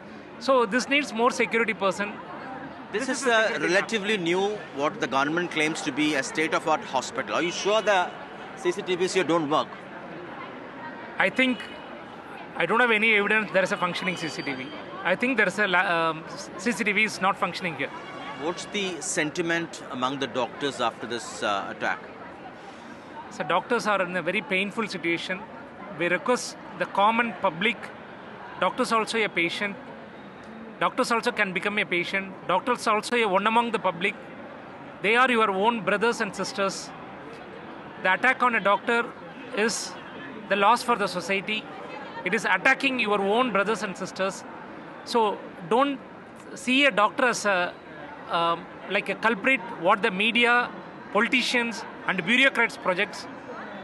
You can see so many friends or relations, doctors among your own contact circle. So seeing a doctor as a culprit and projecting a doctor as a culprit in a media and social media should be stopped or should be banned. Lastly, doctor, as we speak, the suspect's mother had taken treatment many months ago, not now. She's no longer a patient now. How was it possible for him to enter the hospital without, when he's not an attender officially? See, in government premises, in any government premises, other than RBI or other than High Court, any premises, anybody can go inside and come. That's how the wristband kind of restriction, identifying who's a patient, who's a visitor. There is no such thing like a wristband identification for the patient. Attenders are there anywhere in the government hospitals. Thank you so much, doctor. Again, I'm sorry about the attack on Dr. Balaji. And this evening there would be a formal meeting between the Tamil Nadu Government Doctors Association and the Tamil Nadu Government Health Secretary and other senior officers. Based on the outcome, doctors say they would decide their next course of action. As we speak now, doctors at this hospital alone have suspended electives. Absolutely, a major unfortunate news coming in from Tamil Nadu. Thank you so much, Sam, for speaking to the protesters who are demanding better security arrangements at the hospital. Now, I am also being joined by Dr. Rajiv Jayadevan, who is the co-chairman of National Indian Medical Association COVID Task Force. Dr. Rajiv, thank you so much for speaking to us. Dr. Rajiv, this gruesome incident again brings back those memories of doctors' protests over what happened in Bengal when a doctor was brutally raped and murdered. Yes, it's been only 3 months since the incident in Kolkata, and what happened to Dr. Balaji today is completely unacceptable and cannot be excused under any pretext. So there is no excuse or justification for such an event. Now, from the doctors' fraternity side, we have always maintained that the healthcare profession in general and doctors in particular are at high risk of injury from patients' bystanders and patients themselves. Injury can occur either as a result of violence, which can be either premeditated, which is planned, or spontaneous. Spontaneous violence sometimes occurs after a conversation, just like what happens on the road when two vehicles have a slight brush up and the two people start arguing, it escalates into violence. Now, we are not clear what happened in Chennai today, but it appears the assailant was carrying a significant weapon, so it's possible that this is premeditated. And if it is premeditated, the outcomes are more severe as what happened in Kolkata. But the vast majority of incidents of violence against doctors are verbal or physical assault, are spontaneous and can happen in crowded settings when there is lack of security personnel, there is lack of crowd control. There is something called triaging, where not everyone, as the Dr. Anton earlier said, you can't have everyone walk into a healthcare premise because there has to be crowd control. Patients need to be triaged, and the doctors and nurses and others must be given a safe place to work so that they can attend critically ill patients. And sometimes when the patient's condition does not improve or deteriorates, that does not mean that the treatment was wrong. And that is something the society needs to understand. And if the treatment was wrong, there are civil and professional forums for such facts to be looked into, and violence is definitely not an answer. Absolutely, violence is not the answer. Dr. Rajiv, do you think that before a solution is found out from central government side, or a major overhaul is done, states should take immediate actions? I mean, right now we saw how the man was carrying a dagger inside the hospital. He entered and then this tragedy took place. Do you think, immediate action should be taken up by state governments as well? Unfortunately, healthcare security has been looked at quite lightly by governments across the country, and that is no secret. That is one of the reasons why we saw nationwide agitations after the Kolkata incident. Now, people may think that these incidents are rare, but let me tell you something. A rare incident like this is a sign or a symptom of a larger picture which carries gross deficiencies. In fact, that is Dr. Deepa, myself, Dr. Rashmi and others, authored the largest study in India on doctors' safety at the workplace. It was published just in October.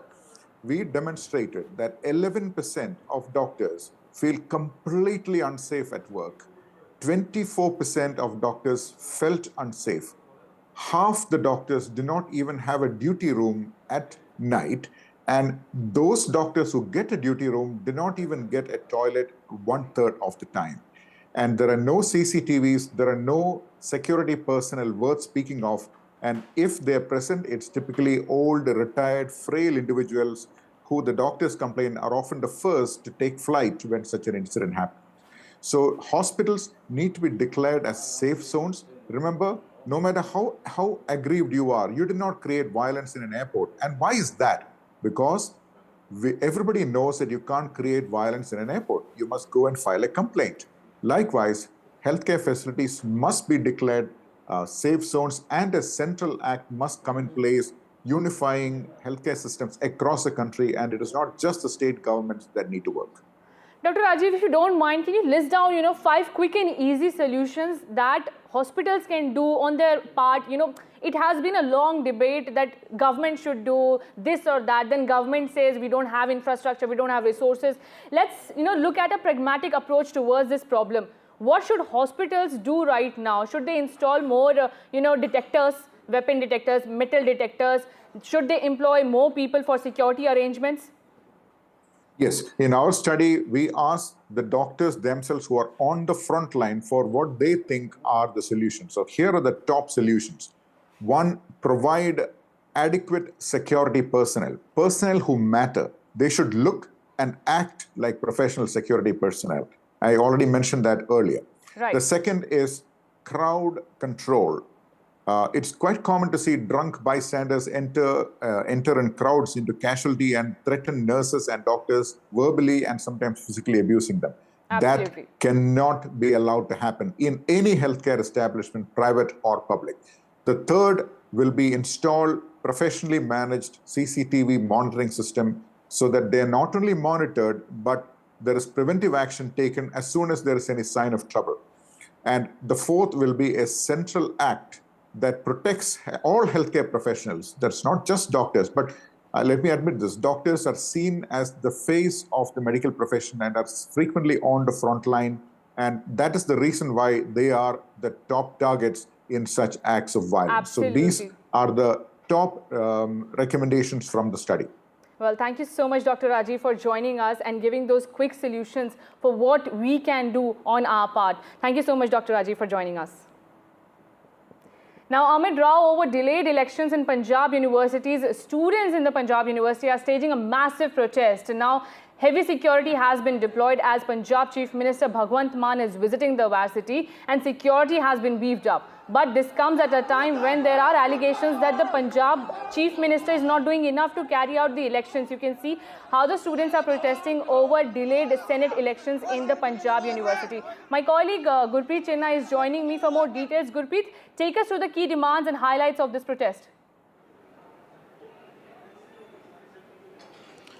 Well, we have seen for the last more than a month, students of Punjab University, they are holding a massive protest against the authorities, saying why there is a delay in the Senate elections, because Senate is one of the body which is monitoring each and every activity of the students in Punjab University, and for the last so many years these elections are happening. But this time we have seen in the October month it has already been ended, but no election had been conducted by the university authority, and that could be reasons why this massive protest had been held by the students there. Today, they wanted to Gavai, the Vice Chancellor residence, and when they were trying to move toward that, we have seen the police started lathi charging them, and some of the students, they got injuries during this lathi charge which was being conducted by the Chandigarh police. What we have learned, they are being taken to the local medical hospital where they are being given treatment for the bruises and the injuries which they have got in this lathi charge. Now, the main demand of these student leaders were very clear.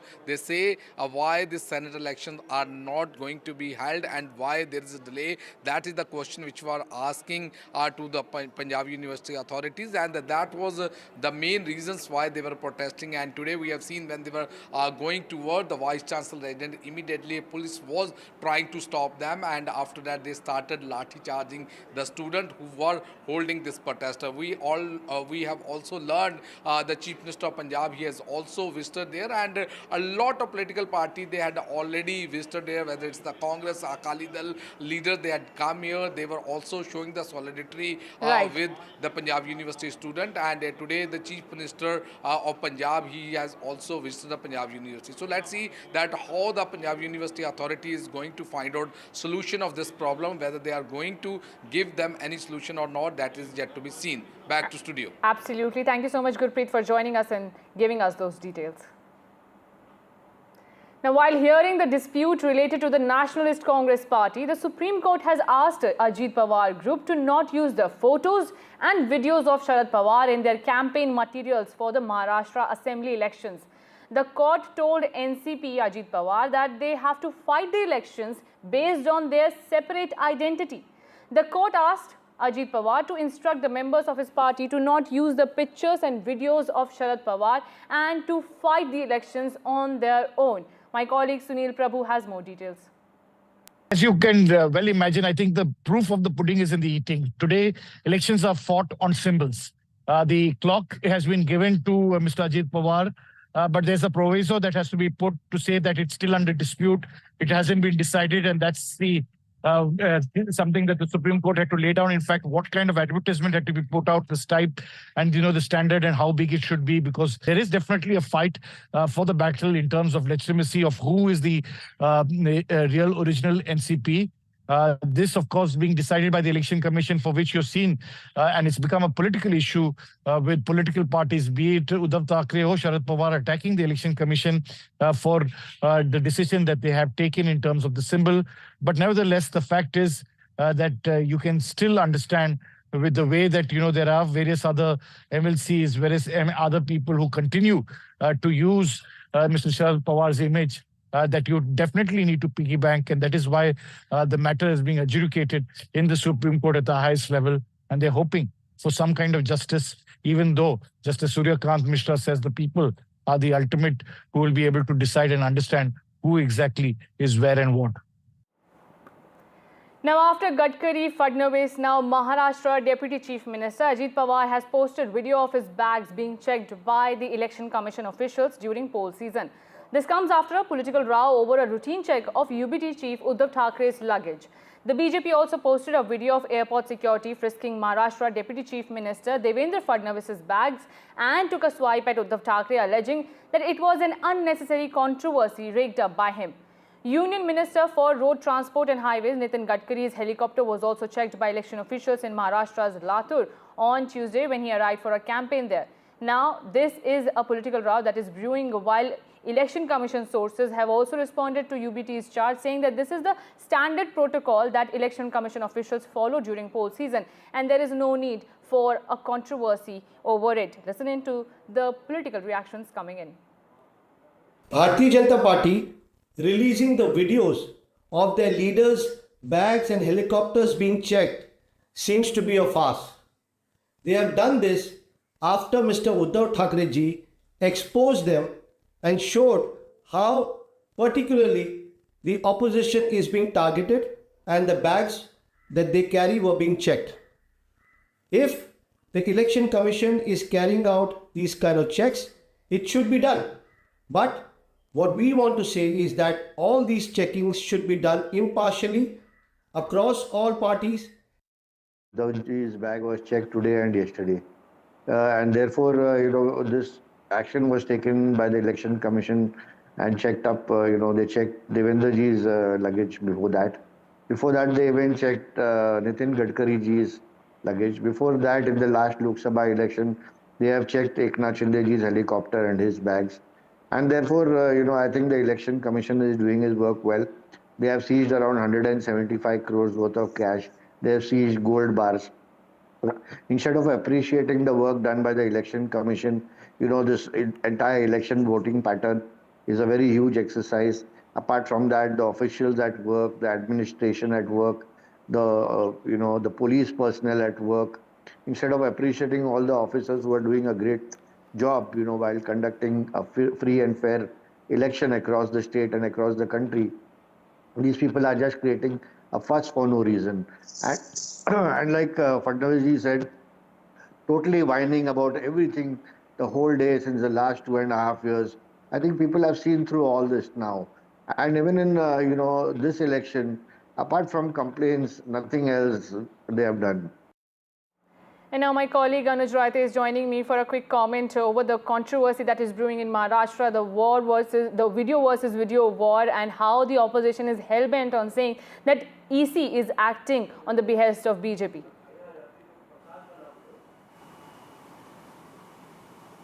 Yes, Anuj. Yeah, you see, if you look at this entire situation, especially after Ajit Pawar's video started going viral, it has drawn even more criticism for Mahayuti from several circles, saying, because one can clearly see the presence of media there when the bags are being checked. And many people are pointing out, many leaders from the opposition are pointing out how the whole, the entire point was about checking being a surprised activity versus checking being a staged activity. And when Ajit Pawar's bag was checked, he's also made a video of it and put it on social media, talking about how one needs to cooperate with the agencies who are about to do their business. But then it's, Mahayuti, this was on a little bit of an expected lines as far as Mahavikas Aghadi is Mahayuti is concerned, right? We saw several leaders from the Mahavikas Aghadi talking about how there would be certain, they were rather expecting such videos to surface. But then a major pointer here was the video put out by the Bharatiya Janata Party of Mr. Fadnavis, the Deputy Chief Minister, from the 5th of November, which is what they claim. And in that video, one can clearly see that the bags of the Deputy Chief Minister have been checked following the due procedure. And that was a major, rebuttal to what Uddhav Thackeray had posted a couple of days ago and also yesterday when he was touring in Yavatmal and Latur. But another video by another Deputy Chief Minister, that is Ajit Pawar, has made this entire bag checking controversy even more interesting, because now it's started going back and fro, and many leaders from the Mahavikas Aghadi's end are expecting more such videos to surface after the complaint was made by Uddhav Thackeray, wherein he was clearly seen asking the Election Commission officers to check the bags of those in power, especially of Prime Minister Narendra Modi and Home Minister Amit Shah. Absolutely, Anuj. Thank you so much for joining me with that update. Now, as Battle for Maharashtra heats up, Sena UBT's Bandra candidate speaks exclusively to NDTV. Varun Sardesai spoke to my colleague Anuj Raite on his poll debut. Listen in. Today I have with me Varun Sardesai, who, if I'm not wrong, is fighting his first assembly election this time around? Yes, contesting for the first time, though I've been involved in the political fray for a very long time. So, I mean, it's a very good experience. New experience, good experience. You've been, the last time your name shot to limelight was because of the Senate election. Yeah. This is a much bigger arena. Yeah. Is the preparation any different? I mean, of course, it's a lot different. This is a general election. But the constituency that I'm contesting from has traditionally been a Shiv Sena bastion. And if not Shiv Sena, the other party which is one has always been Congress. So now that Shiv Sena and Congress, both of them are together in MVA, I think people's response, they're giving me a lot of love. They are showering their blessings on me. So I don't see this as a very difficult contest. I saw a lot of your interviews where, and even in the pamphlet that has been given to every house, your main issue seems to be on hyper-local issues. Water, sanitation, most importantly, housing. Now, you said in one of your interviews that this region, your constituency where you'll be fighting from, is the heart of Mumbai. But we've just been through some of the most congested and narrow lanes in the city. Do you think whatever promises you've made are all realistic? I think they're very realistic, because right now also where we are doing our interview, you can see a stalled SRA project. The area that we just covered right now was also another stalled SRA project. So I think just follow up with government authorities and housing ministry regarding these projects can help a lot. But sadly, for the last 5 years, none of this happened. That's why people are angry with the incumbent MLA and they are hoping for a change. Slipping into a very short break, but right after the break, we will tell you what top court said on the Bulldozer justice.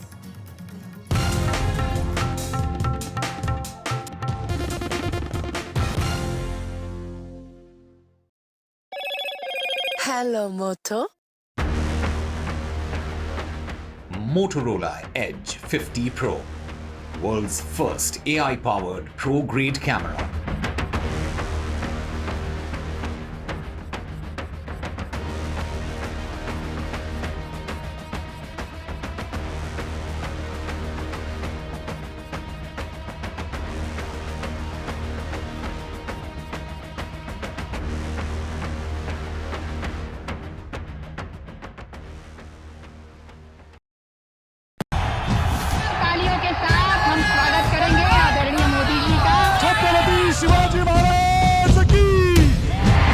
Agenda फक्त corruption first, आमचा agenda आहे nation first. घोषणा आणि जनतेचे पैसे लुटणं, cut commission आणि करप्शनला आमच्याकडे थारा नाही.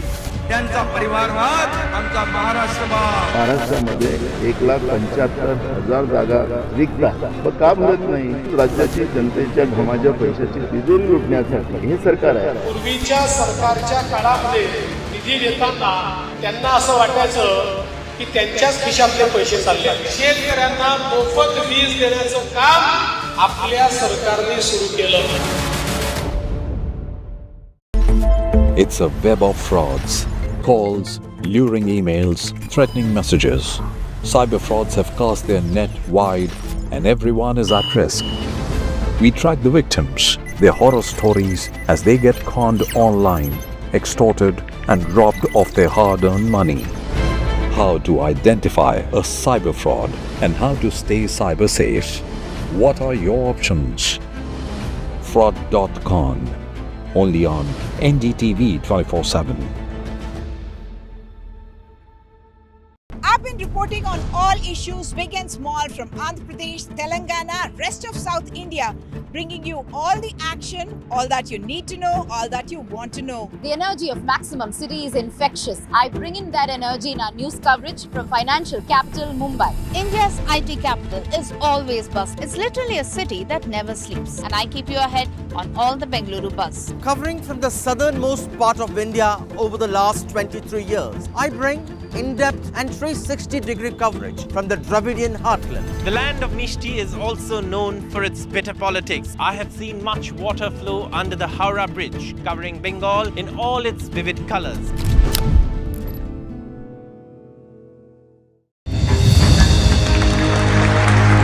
I now request the Honorable Prime Minister to launch NDTV World and address the summit. It was the grand launch of NDTV World by Prime Minister Narendra Modi. NDTV World, as he laid out his vision for the India century at the NDTV World Summit.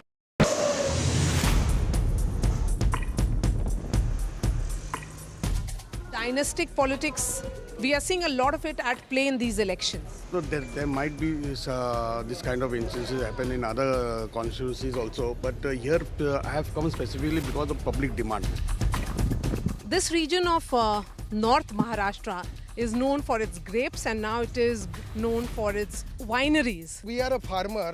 We are thinking how we can go for the value addition of our agriculture produce. That is very vital.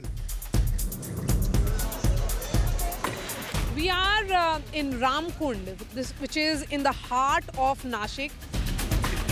महंगाई बहुत बढ़ रही है. Kitchen की जो चीजें हैं उनमें उन्होंने बहुत बढ़ोतरी कर दी है.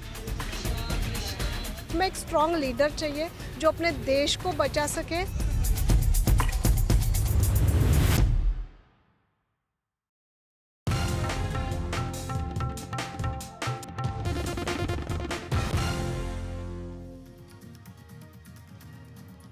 Now, the Supreme Court came down heavily on the trend of bulldozer justice, saying the authorities cannot demolish the house of a person simply on the grounds of them being accused of a crime. The apex court further observed that the public officials who demolish the properties in such a manner should be held accountable. The executive cannot replace the judiciary and the legal process should not prejudge the guilt of an accused. Those were the words used by the Supreme Court. Now, as soon as the Supreme Court verdict came out, politics over the matter also started brewing. The Congress said that this verdict is a tight slap on the divisive politics of the BJP, while the BJP stated that this is an issue of illegal construction. Take a look at the political reactions. ये कटने वाले बांटने वालों को बड़ी एक चपराक है, उसके मुंह पर तमाचा है। ये जो राजनीति यूपी में शुरुआत हुई कि सुप्रीम कोर्ट का ये रिजल्ट जो है ये बड़ा तमाचा विशेष करके योगी को लगा है, जो बुलडोजर की बात करते हैं, बुलडोजर बाबा की बात करते हैं। सुप्रीम कोर्ट के निर्णय का हम स्वागत करते। सरकार अवैध निर्माण ही तोड़ती है, बुलडोजर तो एक टूल है। सवाल है अवैध निर्माण नहीं होना चाहिए, चाहे अपराधी हो चाहे गैर अपराधी हो। इसलिए संज्ञान लेना उनका भी अपना अधिकार अपने हिसाब से ठीक है और सरकार जो कर रही है वो भी ठीक है। Now, the Prime Minister is campaigning in Jharkhand and taken another swipe on the JMM and Congress alliance, calling it the infiltrator alliance. Prime Minister also slammed Congress over Sita Soren's insult, saying that Adivasi doctor has been slammed by the Congress party. Now, Prime Minister was addressing a rally in Deoghar where he made sharp comments against the JMM Congress alliance, calling it the infiltrator alliance and stating that this alliance is made to snatch rights of tribals and OBCs. Take a look at what he had to say. यहाँ हमारी एक बेटी, हमारी बहन को कांग्रेस के नेता गाली देते हैं, बद्दी गालियां देते हैं। बहन सीता सोरेन के लिए इन्होंने क्या क्या नहीं कहा। ये हिम्मत इसलिए आई क्योंकि इनको पता है कि महिलाओं को गाली देकर भी उनका कुछ नहीं होगा। सरकार उनकी रक्षा करने के लिए बैठी है। वो जानते हैं कि जेएमएम को आदिवासी बेटी के मान सम्मान की कोई चिंता नहीं है। हमने द्रौपदी मुर्मू जी को उम्मीदवार बनाया, लेकिन जेएमएम की साथी इसी कांग्रेस ने द्रौपदी मुर्मू जी को हराने के लिए पूरी शक्ति झोंक दी है। आज भी कांग्रेस के नेता कदम कदम पर आदिवासी बेटी, भारत की राष्ट्रपति द्रौपदी मुर्मू जी का अपमान करते हैं और ये देखकर भी जेएमएम के लोग चुप रहते हैं।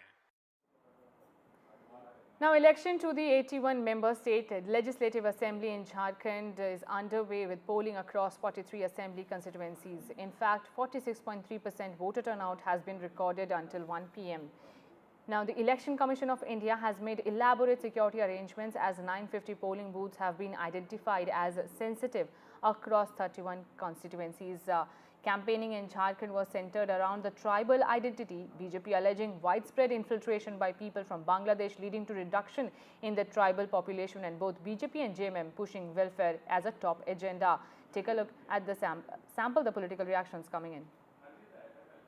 आज हम लोगों ने अपने अपने मतदान केंद्र में जाकर के अपने मतों को प्रयोग किया और मैं राज्य के हर एक नागरिक से अपील करता हूं कि इस महापर्व को और इस लोकतंत्र के इस व्यवस्था को हम लोग और मजबूत करें। भाजपा गठबंधन जो है ना, उसी का जीत है, विजय है, इसमें कोई किंतु परंतु नहीं है। देखिए, मुद्दा तो ही है, झारखंड क्षेत्र में सबसे अहम मुद्दा है बांग्लादेशी घुसपैठ, बेरोजगार जो बहाली नहीं हो पाया, सबसे बड़ा मुद्दा है। यहाँ इरिगेशन का काम नहीं बढ़ा पाया,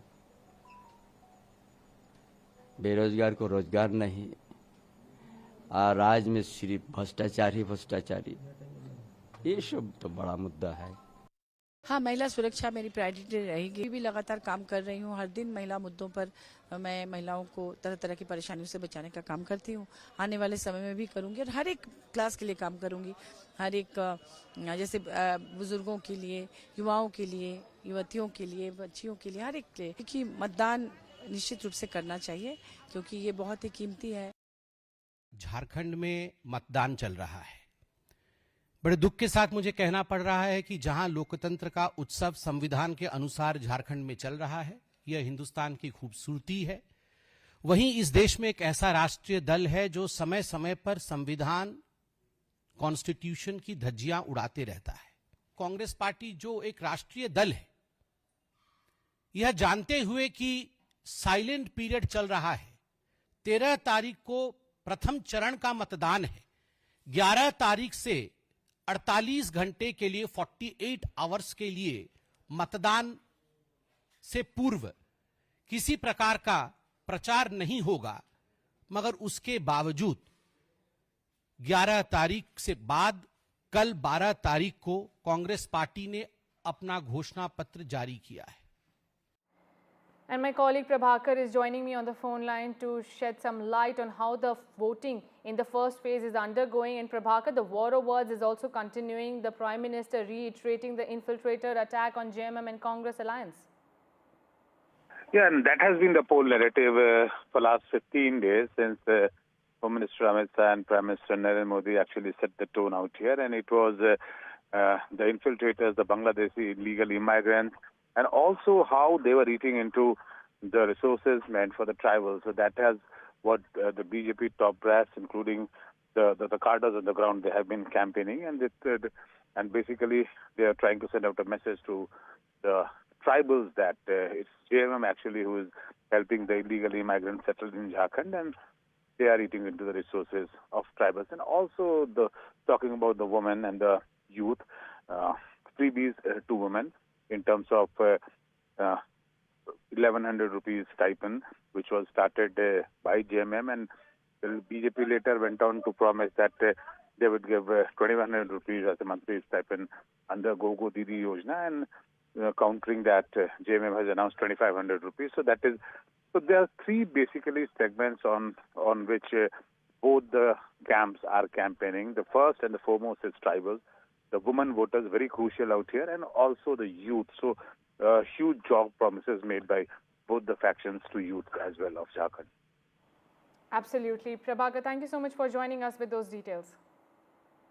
Now, bypolls in Karnataka are also underway. It is a direct fight between the Congress and the JDS in the Channapatna bypoll. Union Minister H.D. Kumaraswamy's son Nikhil Kumaraswamy is fighting against local warhorse and the Congress candidate C.P. Yogeshwar. While this is a battle of political survival for Kumaraswamy, for Deputy Chief Minister D.K. Shivakumar, this is an opportunity to settle scores after his brother lost the Bengaluru rural Lok Sabha seat which covers Channapatna. Listen in to the reactions coming in. We have with us the Congress candidate from Channapatna, Mr. C.P. Yogeshwar. Sir, not as a candidate, but as a voter today, what were the key issues that you had in mind before casting your vote? Because in the state of Karnataka, the Congress government is ruling. So I am a ruling government candidate. So I hope I am going to win this election. Because always by election to the favor of the acting government only. I hope this election is favored to me. So last time, even after facing defeat, you did bring water to Channapatna. This time, what are the key issues that you have in mind to do for Channapatna? A lot of development issues are there. Because our constituency people have a lot of hopes on H.D. Kumaraswamy, but he didn't deliver the things.